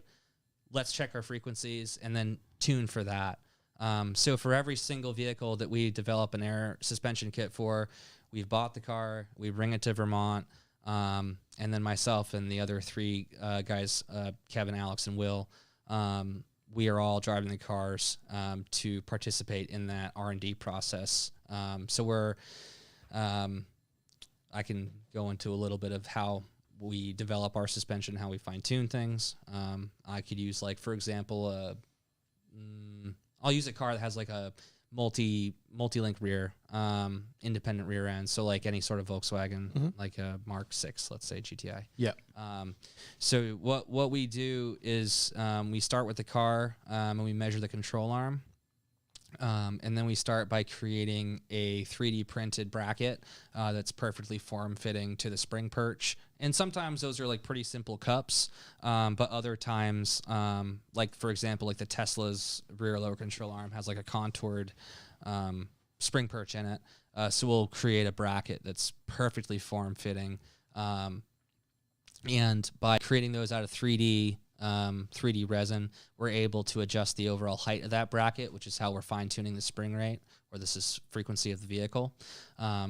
Simply put, if you need to have lower spring pressure, make bracket taller. Yeah. And we're able to rapid prototype those things in 3D so that we can really nail down that fit of the bracket and the overall height of the suspension assembly. And then once we're confident with it, then we'll send that out for milling in a U.S. manufacturing facility with U.S. alloys. And that's how we end up with a rear spring kit. On the damper side of things, we dyno our shocks at BAGRIDERS, and for every single application, we're developing a damping force that is appropriate for the vehicle, and then we're using imported dampers. So we're working with an overseas manufacturer of those dampers that can hit our damping specifications on a per application basis. Yeah. Which is all to say that we're doing so much hands-on to create something that is specifically doing one specific purpose that we're really happy about.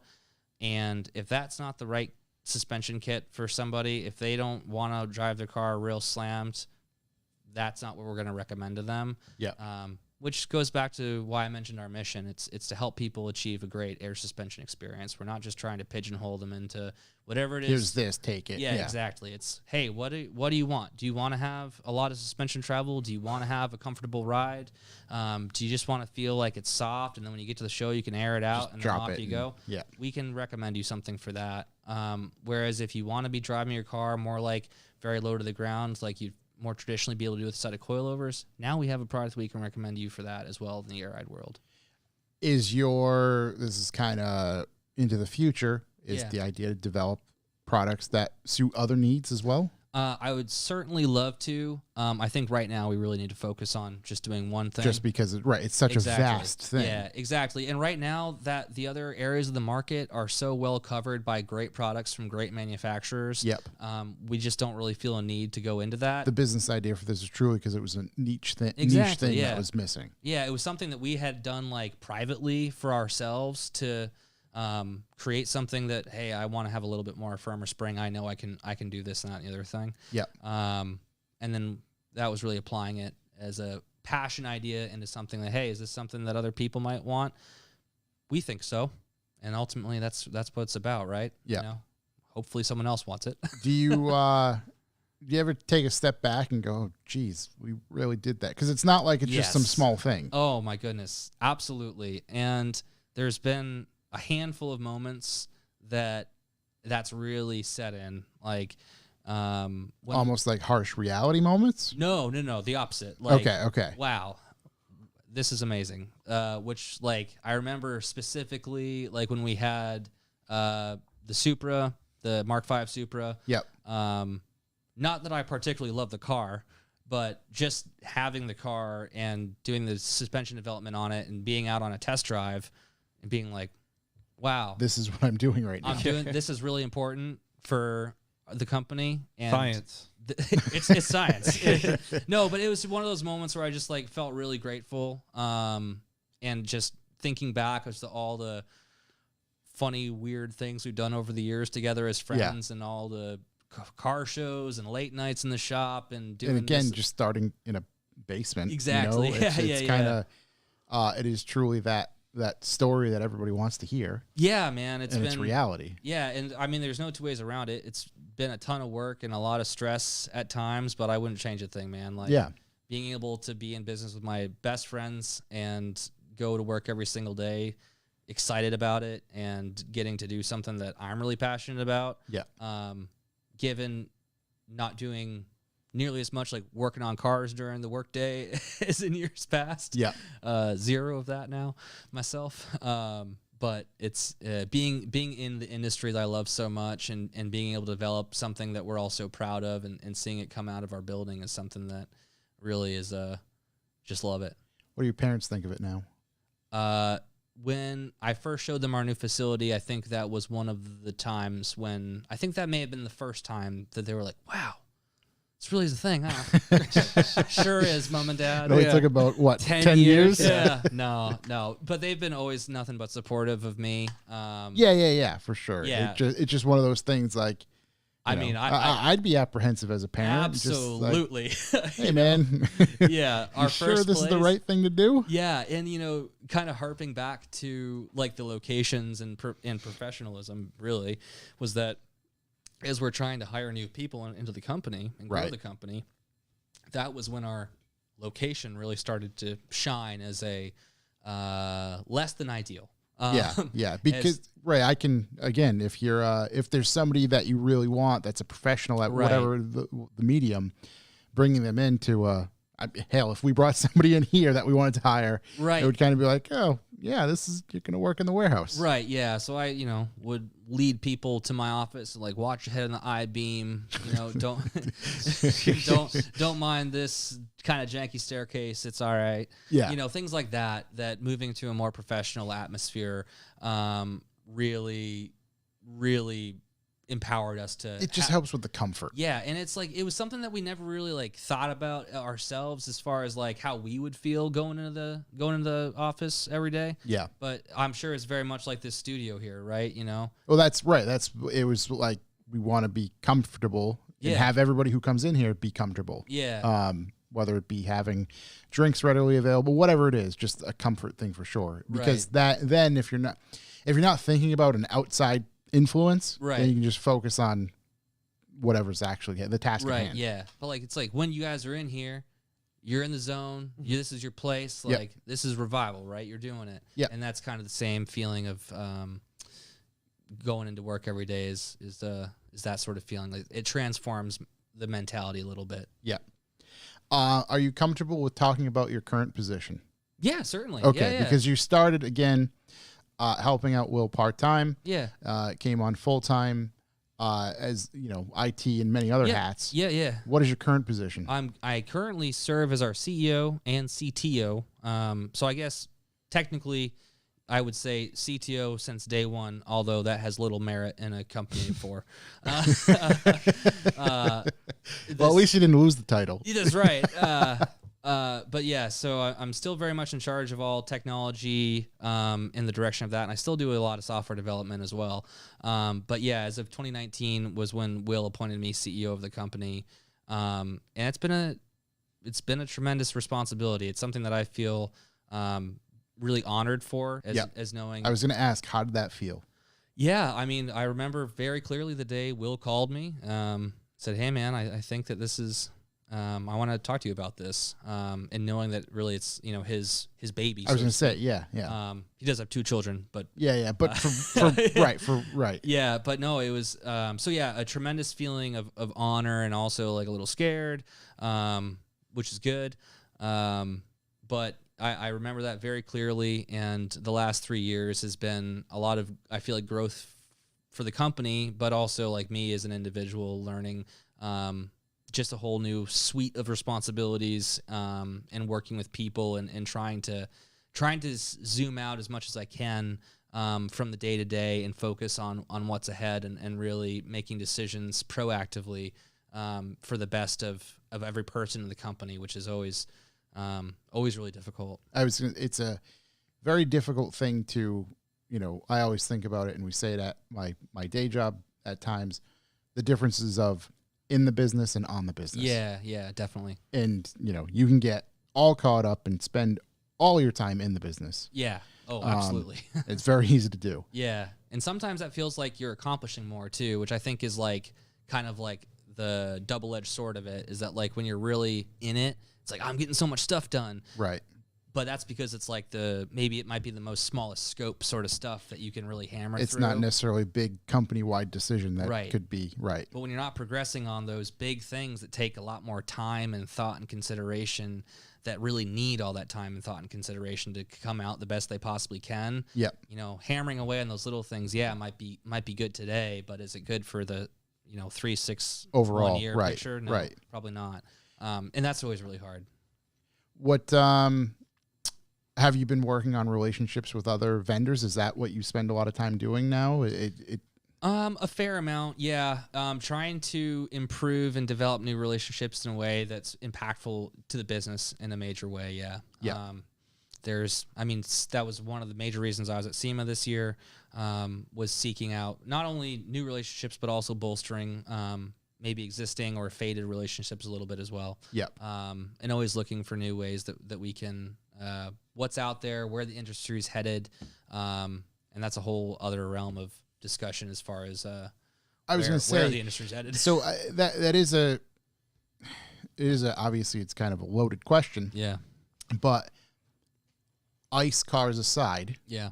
can still sell air ride to a lot of EV stuff. That is right. So Yeah. it's not like, until our overseers take everything away from us. That's right. Oh, you know what? Kind of that's one thing I had in the back of my mind too. When you're developing a kit, Yeah. do you guys have to get any of that stuff approved? No. Okay. Not for, I guess, like, in what way are you?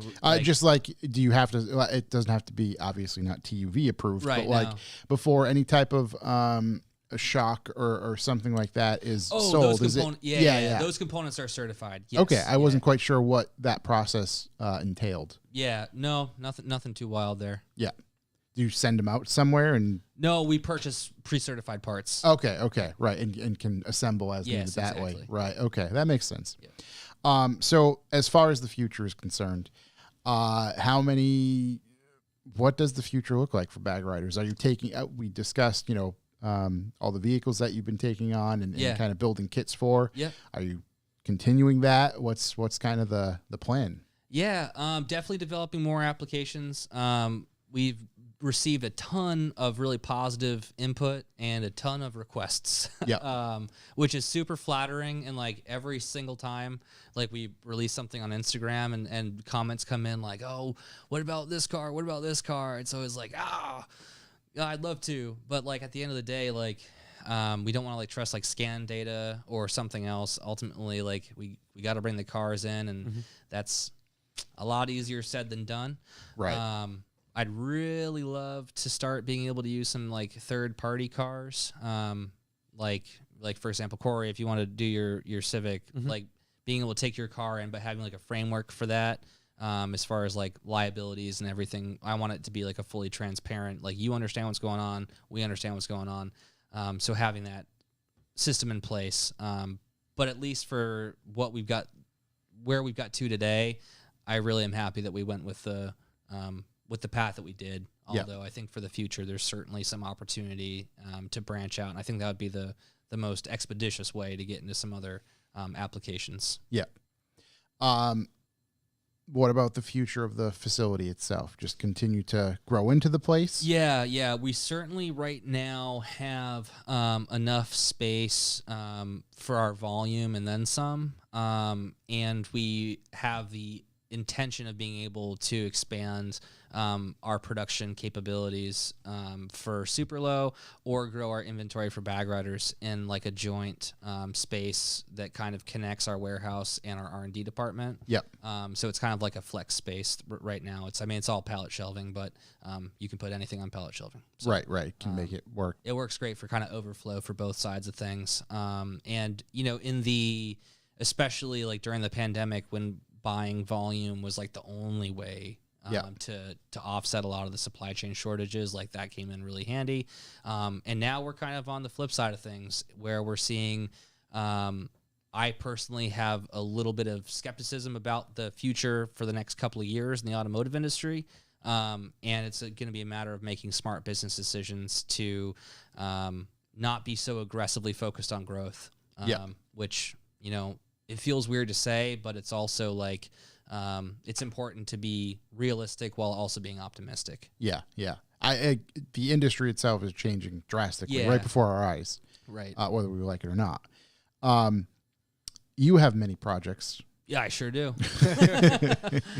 Let's get into a couple of those. We Sure. featured one in the magazine probably Yes. a year or two ago now, I Yeah. think.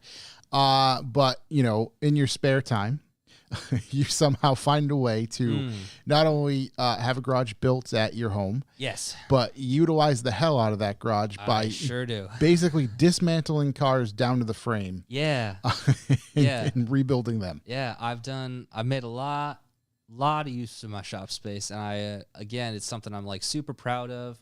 A contractor built like the frame and all the siding and stuff, and I did everything inside the place, like wiring and all the sheetrock finishing. For some reason, that was a terrible thing to try. Terrible.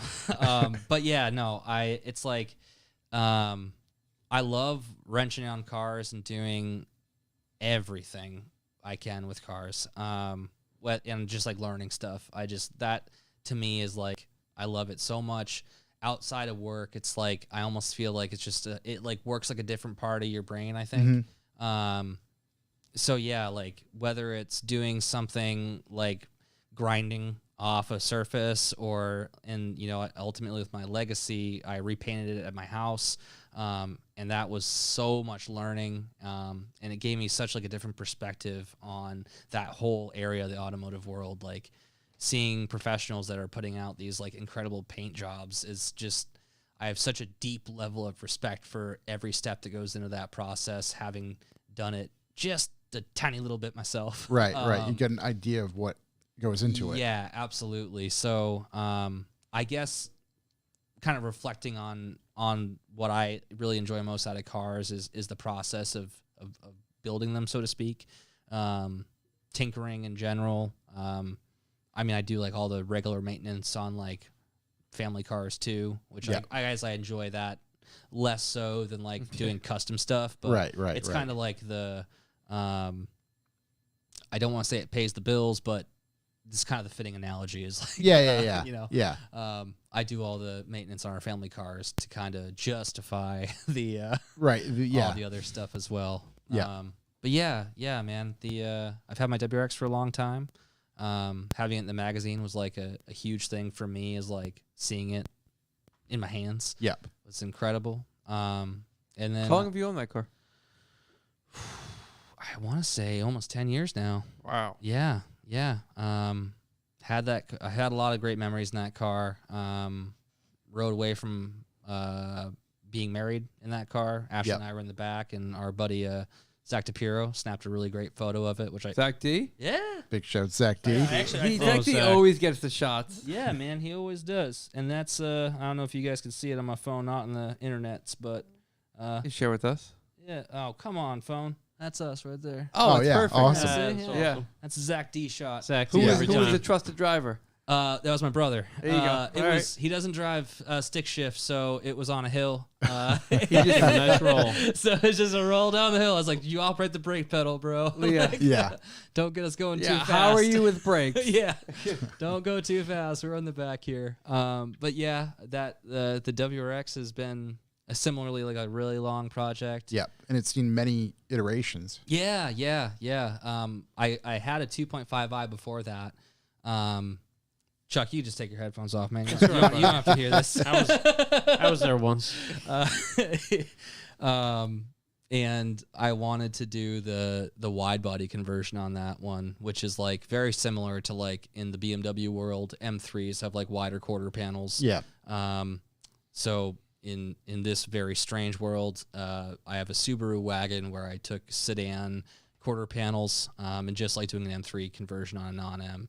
It's like swapping the panels out, rear doors, whole bunch of other stuff on the car, to kind of make it into what would be like a sedan, if that's how Subaru had styled it from the factory. The front end is like a bolt-on ordeal, but the rear end's a quarter panel job and some other customness going on in there. Yeah.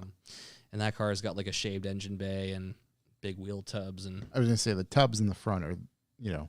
They really jump out at you. they're in there. Yeah, they really jump out at you. Yeah. They make their presence known. And now I've got that engine out on a stand, and I'm working on a new turbo kit for it. So I picked up a TIG welder, I want to say a year or two ago, and I've just been practicing, and trying to hone my abilities there. I know one of our listeners. I was just going to say. One of our listeners. He's working on TIGging right now. Nice. How long would you think it takes to get to like semi-proficient? I'll let you know. I'm just, so after a year or two, I'm we're just kidding. I guess I don't know if I could put it like to a number of hours, but it's like A lot. a lot. You know. Yeah. Do you shock yourself a lot?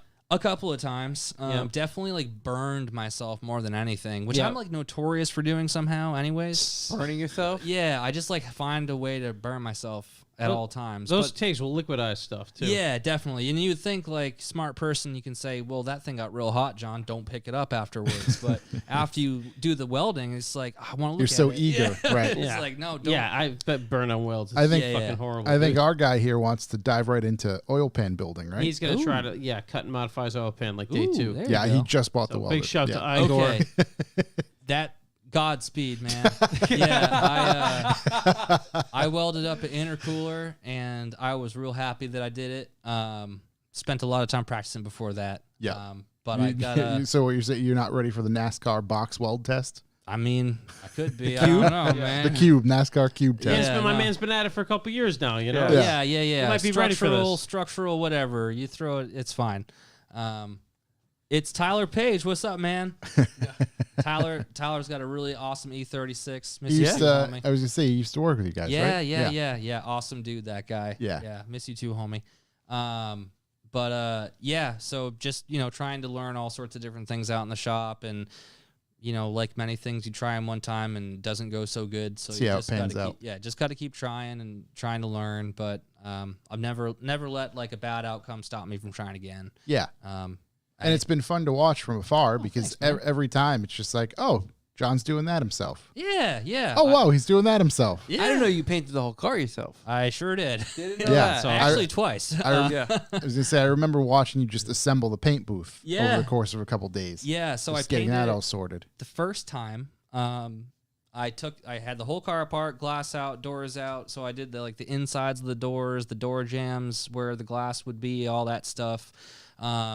And everything came out pretty good, but there was a lot of places on the actual outsides of the panels that didn't come out so good once I put the car back together. And that's when I decided, well, I should just do it again.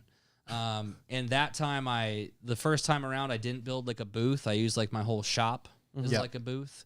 So it looked like a murder scene in there because I Yeah. painted the car red. Yeah. Everything had a little red mist on it. bit of red. Yeah, there's a ton of red Touch of red. everywhere. Yeah. Ton of red everywhere. So, second time around was when I built that DIY spray booth out of 2x4s and plastic sheeting and Yep. a bunch of fans. You were which ready actually for the murder scene. Yeah, exactly. Contained it. Yeah. A bunch of people made a Dexter reference, which I never watched that show, but Oh, that's exactly. pretty quickly figured it out. Yeah. But yeah, so just doing a lot of DIY stuff. I apply that not just in cars, but to other things maybe more so than my wife would be super excited about it all times. But mostly it comes out good. So the second time around, though, nailed it. Yeah, it came out a lot better the second time around. I think I had a spray gun setting problem the first time around, or if maybe I didn't adjust the pressure at the wall regulator or something like that. But second time around, having twice as much practice at that point helped a lot. But yeah, I sprayed it down and then sanded it all down nice and flat and buffed it up, and it came out pretty good. Awesome. Yeah. What is next for your projects? Oh boy, that's a good question. I gotta get my WRX back together. I have a new drivetrain for that too. I just picked up a sandblast cabinet, so I'm starting to sandblast those parts and refinish them. Yep. Which I'm sure will go down a real slippery slope. I know Because you have some chrome in there, too, right? my WRX, the engine bay is all polished aluminum. Oh, okay, which- okay. Well, Terrible. it's clean enough. I thought it was chrome. Thank you. I wish it was because the polished aluminum sucks to keep up with. Yeah. If anyone's got some life hacks for keeping up a polished aluminum intake manifold, Yeah, please. just brush it.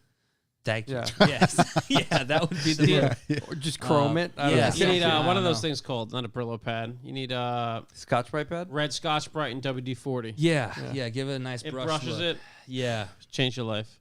Yeah. Well, I do love the polished aluminum look, but it's terrible to keep up with. Yeah, dude. But sure does look nice.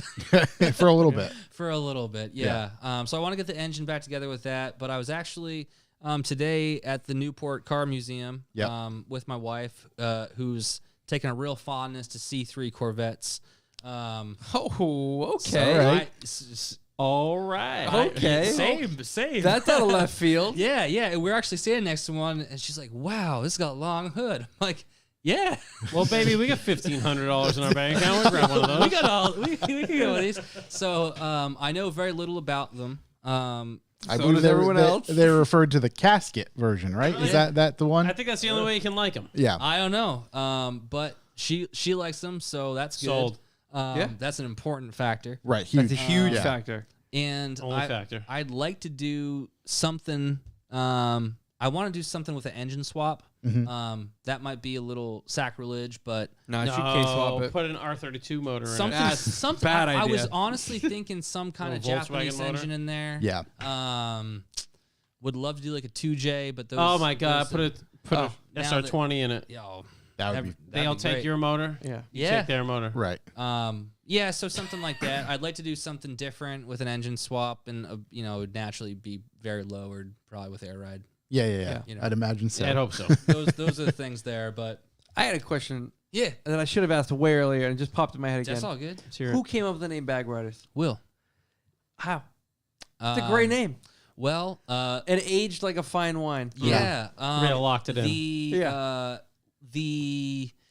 Well, of course, air springs are colloquially referred to as airbags. Mm-hmm. I think that he just kind of came up with that as Bag Riders. And originally the logo was like the word mark was like had like the bottom little bit of it just like cut off, so the name was lowered, which was kind of a tongue in cheek sort of thing. But it's a great name. Yeah. It's held up well. It over has, time. yeah. Sometimes when people like names need to evolve or change over time, but to say like you started as Bag Riders and you're Bag Riders today, and it's just like everyone knows that name, and it's not like, oh, I remember when they were so and so or when it was something else. Yeah. No, the name is really held on well. I get like a fair amount of folks like asking if we're into motorcycles, Like bag. Oh, like saddlebags. Yeah, exactly. So, Bag Riders, you're into motorcycles. Yeah. Nope. Far from it. Yeah, far from it. Not those bikes, bro. Yeah, not those. But yeah, no. I guess like, and it's really kind of emphasized our focus on air ride. Yeah. So really now, like BAGRIDERS.com has evolved a little bit in the way that it still obviously has everything you need for air suspension and makes that shopping experience super easy. But also we're actively branching out our catalog to include everything you could want for suspension adjustment as well. I was just going to ask, is that something that you'd like to do more of in the future? Yeah, is just absolutely. continue to provide more? Yeah, there's just so much you can do in the world of suspension. And after like the initial setup of like lowering your car, usually dramatically, there's a lot of other things that are probably good for you to do as well, whether it's bushings, especially if you have an older car, bushings, but adjustable linkages and such that, especially if you're just getting into tuning cars and modifying cars, you're going to start figuring it out pretty quick that, okay, maybe I just lowered my car with a set of coilovers, but now I want to, fit maybe some more aggressive wheels, or maybe I need to have like a little bit less bump steer, or maybe the geometry needs some correction here, and like a drop knuckle is the right thing for me. But ultimately, like, we have the technical resource and knowledge to help people through that process, and then just having the catalog of parts to back that up and help people set up their car exactly the way they want it to be. And the evolution of your website in particular over the years has been wild. Oh, well, thank you. Yeah, it's something we put a ton of work into. And that's really falls under my, what's always been my department is web and software. But outside of the web store, which is totally bespoke, we also operate on an entirely bespoke ERP system that I authored that one from scratch. And that's been tremendously helpful for us as we've grown, as ultimately like the objective with your software is to support your business. And as our business evolves, as any business will do, but particularly going from like a small startup to a good, successful, medium-sized business, your business is going to evolve, and you're going to figure out better ways to do things or different ways to do things, or starting new things altogether. And being able to adapt our software, because me being like the domain expert of the business and also software guy, it's like I can write software that really facilitates whatever it is that we need to be doing. Yeah. So that's been really empowering for us as well. Do you have a team that does that now? Nope. Is it still Me, CTO? it's me and I have one other developer under me. okay? And he primarily works on the storefront because like all of our functionality for it's bespoke, but it is built on a relatively common-ish, but very powerful e-commerce software. It's actually owned by Adobe. It's called Magento. Okay. So it's super duper modifiable. Yeah. In that like we control the source code. And like any sort of e-commerce platform, there's a ton of like plugins and stuff for it, but the stability of those can be right, because it can be changed if they change something. Exactly. It doesn't. Yeah. So like all of our bespoke functionality is all authored either by me or by Pat is the guy's name. Yeah. So it's really just been, we know exactly how everything's working, and we can do whatever we need to do at any time. Yeah. Does take some time to make changes, but we at least can trust ourselves to do them exactly how the business is. Yes, I did not design this. Sorry, Tim Connors is asking. I did not design the Zatec gauge. That was Kevin. We lived together in an apartment for quite a number of years. I was responsible for the computer networking side of things and the iPhone software. Kevin is an electrical engineer by trade, so he did like the circuit board design. And that was all like designed and assembled in our apartment together. So that was also a lot of like long nights outside of BAGRIDERS, was at home back at the Zaytech lab, which Yeah. was like outside of my bedroom. So yeah, Kevin also like longtime friend. Him and I were just out seaming together, but yeah, wicked smart dude, electrical engineer, and he did the all the Zaytech stuff. It's great that you guys can apply what you actually went to school for in a Yeah, lot of it's instances. crazy. It's just Yeah. like, It's definitely you know, it just worked out very, very well. Yeah, and like Alex is our chief marketing officer. He was a marketing guy. Yeah. That's his degree at Champlain, and Will graphic design degree. So he was really responsible for all the initial branding of BAGRIDERS. Yeah. So that's very important. It just it turns, and that's the other thing too. It's consistent over the years. Yeah, I think that's helped us For like, sure. yeah. Like the BR is very recognizable, and the same the colorway. Oh yes, Yeah. thank you. Yeah. Yeah, we actually did a slight colorway change in 2019 in anticipation of our suspension brand because anodizing is so finicky. Difficult to get the Yeah. right color that you Yeah, want, because it all comes down exactly. to like heat and time. And Precisely. Yeah. Yeah, so we work with a company in I think Washington State is the one that does the teal for our parts. Yep. And we painstakingly were working through anodizing shops to find one that could replicate that color every single time. They're like, yeah, this is actually one of our like in-house colors, so we're confident that we'll be able to pump it out every single time for you, or Yeah. at least like the consistency that you need to be on brand. Right. Because it's a big part of the product. Yeah, absolutely. And we didn't want to have different funny colors going on all over the place. So it's- Unrecognizable. yeah. We have some other questions here from the chat that we can kind of sift through right now real quick as well. Let's see. Zucchini King Zucchini. King. Love zucchini. just writes, what motor would you swap into a Mark 1? I think that's just for everybody. An ABA, the best I was engine going to say ever made. 2-liter ABA. 118 never lose. 118 never lose. You know, a B series swapped into one would be really, Ooh. really, really cool. I love that. That would be pretty Still good. Also, like having owned one now and have owned a Mark 1 previously, it can be done really easily. Yeah. It can be done really easily. Yeah. I just love that VR6. I'm still living the nightmare of the 2.7 turbo. Audi motor. 2.7 turbo in a Mark 1, Nice. it would split it apart. Yeah. It would tear it apart. That's what I'm talking about. Those like frame horns in front would just Done. dissipate. It would Yeah, turn yeah. into a Coke can that gets That's crushed. my little baby. Yeah. It would just like twist. Yeah, that's exactly. Pretzel. Yeah, it's fine. It'd be like Yeah. T2000, T1000, whatever his name is. TDs. TDs. Is there a hotline for anyone that's been hurt by John Stayer's words on Burn All the Mark IVs? John Stairs goes out there just to hurt feelings. He just, Yeah, they're just the good Samaritans. Yeah. Let's see. Baby Yoda. Baby Ever Yoda. bag a K car? Ooh. Not me personally, but I'm sure it's been done. Oh, Yeah. it's definitely been done. I Yeah. don't know if anyone had any up your way that were like, hey, you know, right? I think Baby Yoda's going up your way. There you go. I don't know. I think he's got he's got a beat. That's got to be the one that On Does he have the beat? on a beat, buddy. I'd love to get one. That's Psy, yeah. Let's see. Paul Aspen. How do bags perform Oh, in winter? Aspen. I've heard stories of ice tearing them when rised. Oh, Oh, that's a here we great go. question. No, ice should not have any problem on an air spring. Like if you take a look at the back of like any like 18-wheeler or just gonna ambulance say, or yeah. anything like that, they got big old air springs back there. What you should be mindful of in the wintertime is condensation in the plumbing, so to speak. So air compressors, they make hot air. That hot air is going to cool down once it goes into the air tank, and then from there, condensation is a result of that. Hot air cooling down. So what we always recommend is incorporating a water trap between the air tank and the manifold or valves, whatever you might have. Yeah. And that water trap's going to help keep water from getting from the air tank into the lines that go to the air springs. And it's also going to help prevent like any sort of like debris that might be going in from like a fitting that has Teflon tape or something on it. You don't want any of that debris getting into the valves either. So the water trap's going to serve two purposes in that sense. But we also recommend just a little bit of a air brake antifreeze, which is something that like any truck stop usually has. Yeah. And it's the same idea. Like those big rigs use air brakes, condensation in air brake lines, bad news.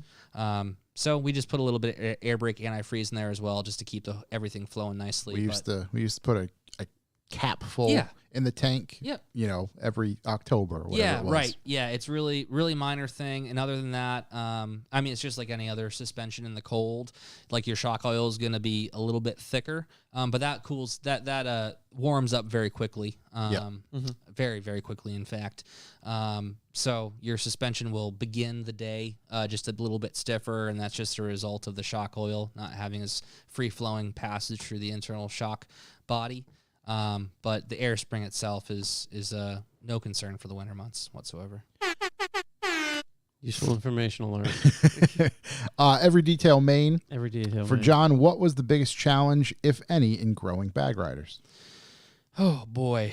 The biggest challenge I think would have to be learning how to effectively communicate and grow a team that can collaborate together effectively, and just sharing a similar line of communication, because ultimately what you want to have is departments that can operate self-sufficiently and autonomously, but that doesn't mean that they can operate without communicating with the other departments, right? Like your marketing team needs to be able to do their own thing, but they also need to let the customer service team know when they're producing content and take feedback from that team as well, as far as like what type of content would be really helpful to support our customers. So there's those are the kind of challenges I feel like have been the most difficult to overcome. And I think it'll be forever a learning experience as the company for Because any things are business. going to evolve and change. Yeah. You have to just adapt, essentially. Yeah. Kevin401, Careful one. what is the most random thing in your trunk? Oh. Who's heard of Whoop.com? Whoop strap? There it is. familiar with Woot, that. Woot, W-O-O-T. Oh, the deal Woo. website. Yes. Yeah. I've got an orange mesh bag from them in my trunk that I use like if I go buy like groceries or something. Up until But it's like funny, just it's Woot. Because I forgot what I bought. I paid like I got like a bag of crap. It was like $10, whatever, and it came with that in it as well. up until like last weekend, I had a inflatable swimming pool in the back of my car. that's Now, pretty now it's in here. Now it's in Nice. here. That's pretty One solid. day Yeah. Josh didn't come in, it's gonna be inflated. I got a drug rug from south of the border Yep. in the back of the Nice. mirror that I just keep there in case I go off, have an off, and have to warm up. Yeah. Yeah, I had a whole bunch of stuff back there. I don't think anything just tools and such, but that's all pretty normal for car people. right? Oh yeah. Yeah, all that stuff. Nick's asking a question about air installs without making any new holes in the car. It's a really great question. And yep, that's totally doable. I mean, it depends on the car, but just like anything, like if you can trustworthily of yourself or your installer, follow like the original brake lines, for example. They are typically either inside or outside the car, and if they're inside the car, they go outside the car somewhere. Yeah. So I always recommend like following those brake and fuel lines if you're really looking for like an OEM level type of install that's the least intrusive way possible. Cap and VW. Cap and VW. Why do Civic owners all drive with their high beams on? So headlights are terrible. Yeah. Okay, fair enough. But I don't know what I mean. Where's your Civic? Yeah, I don't really see Like many new of them ones? these I don't know. days. That's a good question. Yeah. My biggest gripe is people who drive with no headlights on because they're DRLs. DRLs are the worst thing to happen to Right. cars. They took away any responsibility. They just blame it on the car. It's like they turn on and it's like a 50% headlight. So it's enough that the person can see the road kinda, but the taillight's not on, and it's just like it's such a pain in the ass. 'Cause you see a car and it's like they don't have any of the headlights on, but they do. They have like this weird like little like side light on. Yeah. It's almost as if they were for the daytime. Yeah. Daytime running like it's just like, and then they're just on. They're on all the time, and they're on I at just night. figured that I got auto lights now. Yeah, Yeah. I got all lights. No, Yeah. you don't. You I don't. always just see Who'da the light thunk it? bars that are on all the Oh, time. Yeah. light Yeah. bars. What a nightmare. Yeah. Ugh, man. Don't you have a couple? No, I got little pod lights. Okay. Is that Pods. DRL, daytime running light bar? Yeah, exactly. Yeah, Okay, they hooked it up to the switch. Yeah, perfect. that's why. Gotcha. Yeah. Terminally latered. Terminally later. Whoa, Big shouts. Big shouts, Strobel in the Strobel. house. He just writes, "How often do you hear bags are for groceries in your day to day?" Actually, that's thank you for asking that Not question. enough. Not as much as maybe like 5 something years ago, to the point where I presented the idea of doing a charitable event where we would call it Bags Are for Groceries to do a grocery donation run. Yeah. To I'm in. do like a food shelter sort of thing. Yeah. Brilliant. And thank you guys. Thank you. Yeah. But apparently that phrase "bags for groceries" has A, not been super common in the last few years, and Yep. B, would not totally be recognized by the local people who we would actually want to come Right. donate food. So having to explain that Could be the subtitle. yeah, that's I'm gonna call it that. under the headline. I'll call it that. The bags are for groceries meat. Yeah. Oh my goodness. This is my wife asking, would you rather be able to only work on old Subarus or only be able to drive a Porsche, the green one that we saw at the car museum? I would, baby. Listen, I'll tell you what, there's only one answer here. Yeah. And it's a C3 Corvette. That's Corey, my man. That's what it is. Answer. Oh, I've been put on the spot by my wife. It's to work on an old vet. What kind of green Porsche was it? It was a GT3 RS. So, wow.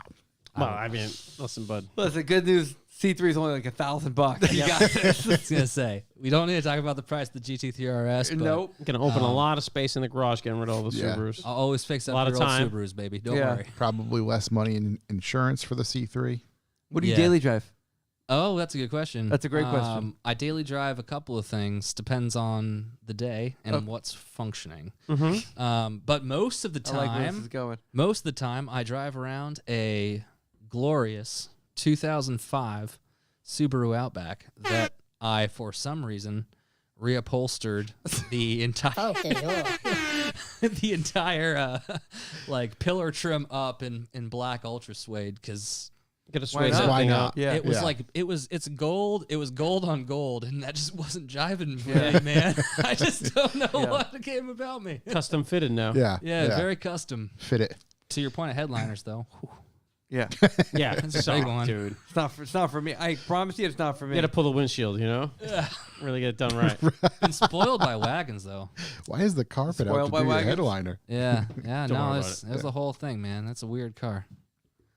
TDs, is there TDs. a solid amount of bag truck guys buying through BAGRIDERS? Yeah, there's a solid amount. I was just saying, is that a line that you'd like to expand on? Is it?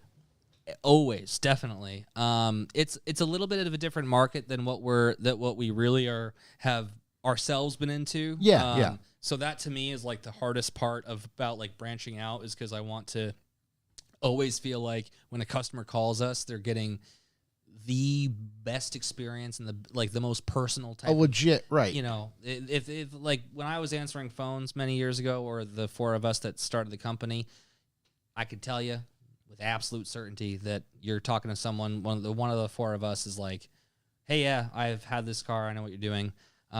So branching out into like mini trucks is something that like none of us have a mini truck, but we do have one person out in Colorado that's big into that into that world. So for the first time, I felt like more comfortable about really aggressively branching out into that area. Yeah, having someone inside our company that can speak to that person with more personal experience. Yeah. Hands-on experience as well, which I think is really important. internal knowledge of it. Yeah, exactly. Yeah. I think that's it for all of our questions. I think we covered everything. Great. Is there anything you want to any parting thoughts you want to end on? Oh boy, parting thoughts. Well, I feel really grateful to be here. Well, we Glad to have you. yeah, Yeah. we You know, love to We're have you. appreciative of you being here. Yeah, like I said, I mean, Appreciative of your support. yeah, absolutely. I mean, way back in the day, Gang Stout, I think, gave us like a shout out on Facebook, and that was like gave us a big boost back when that was Facebook was the place. Yeah, Yeah. yeah. Not sure what it's called today. It's something different though. Yeah. It's called meat. No, yeah, it's called the Meat Zone, I guess. Meat spin. Meat spin. Yeah, I'm is not that the one? sure, but yeah, no. It's been an incredible ride. I wouldn't change it one bit. Got to give a big shout out to my wife for always being so supportive and understanding. Huge Yeah. shout. Love her to death, and that's just really happy how we've got here, and looking forward to continuing to work in an industry that I really love. Well, seeing what you guys are doing here too. It's been great to watch you guys, mature, grow, and truly like, and I don't mean this in a bad way, but become a real company. Yeah, no, It just like to see. absolutely. Again, it's like holy shit. This I have a is question. What's up? Oh, wow. any car you could fit right now. Bring it into the shop and build a kit for it. Any car? Any car. Oh my goodness. Any car. God. There's been a lot of cars. Any car that we Any could... car. Lots of dogs. Oh no. Well, What about now- one that's eluded you? Yeah. Yeah. I mean, well, it's so difficult for me to answer because there's like so many cars that like me personally like I'd love to have, but then I also like, for example, like a 997.2 is like I want one so badly. Yeah. But like it doesn't particularly make sense for the business to like prioritize that. To make a kit for that. Exactly, right. So like that is a balancing act for sure. And we do applications that are like very, very much for like marketing purposes. Like we did the Ferrari 348, which gave us a lot of great marketing content. And also like, you know, it was a challenge for us to design something for such a unique car that had some unique constraints to it. Underserved market, I would say. Yeah. So I could say with confidence that we really nailed that one. And I think truly, not just because it's ours, but I think it's the best option out there for a prospective 348 owner going for air ride. There's maybe a couple of them out there. And if they are, I'm happy about it. But it was, you know, example of a car that's, we know we're not going to sell a ton of them, but we did it for other purposes as well. Yeah. So that's always a balancing act. But yeah, I guess I'd have to say, really would love to see a 997 too. Yeah. I love them. Is there a car that, like, we know there's a shit ton of Corollas and Camrys on the road, Yeah. but you wouldn't necessarily make or would you necessarily make a kit for that because that market isn't there? Yeah, it's a great question. We've found success before in doing things that we believed in ourselves. Yeah. Like the Subarus, sorry Chuck, are a great it's a great example in that like air ride wasn't like a thing in the Subaru world. And then we fabricated the kit for Kevin's car and started bringing it around, and that's when we were, I think it was actually at H2O. Jeez, I don't even know. I won't even try to say how many ever years ago it was. Yeah. But we had my car there and Kevin's car there, and that's when Airlift Performance approached us and said, hey, you guys think that there's an opportunity in the Subaru market? And we're like, heck yeah, man, I think so. Yeah. And that's when they brought our cars out to prototype the original GD kit on. Yeah. GD being the Subaru chassis term for the 02 to 07s. So yeah, that's, you know, something that It's almost like you gotta predict the future of the next big thing. Yeah, but I mean, like, you can look at like a particular, like, I feel like every type of car, even model, not just make, but they all have like their own individual communities to them. And even within those communities, they have like sub communities. And as much as like social media has taken away from, I feel taken away from forums in a negative way, there are still forum people out there. Like, I still participate in forums for particular makes of or models of cars. And I think that those communities that still exist to this day are very tight knit. And you can look at those communities and kind of see the ones that are really leaning into that, like, stance, low driving, aggressive look type of area of our collective world. Yeah.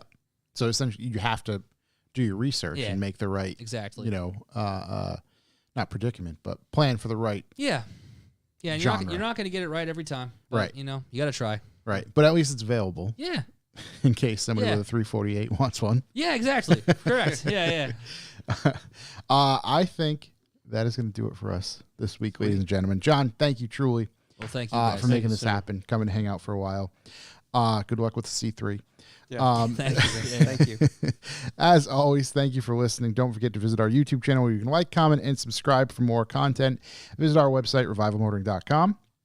Again, Toy Drive and Lock City Drift events this weekend. Both doing toy drives, so go, you know, if you can make one, do it. Go support those guys. Go provide some toys for those that are in need. I think that's it. We'll be back next week. Sounds great. You know, thank you everybody for listening. Thank you guys for listening. Bucks to the boys. Peace out. That's Yeah, right, sub B for B. Boys. Keep it going. We appreciate you. Thank you, guys. We'll see you next You're week. the best. All right, that's Next it. week. Later. I'm out.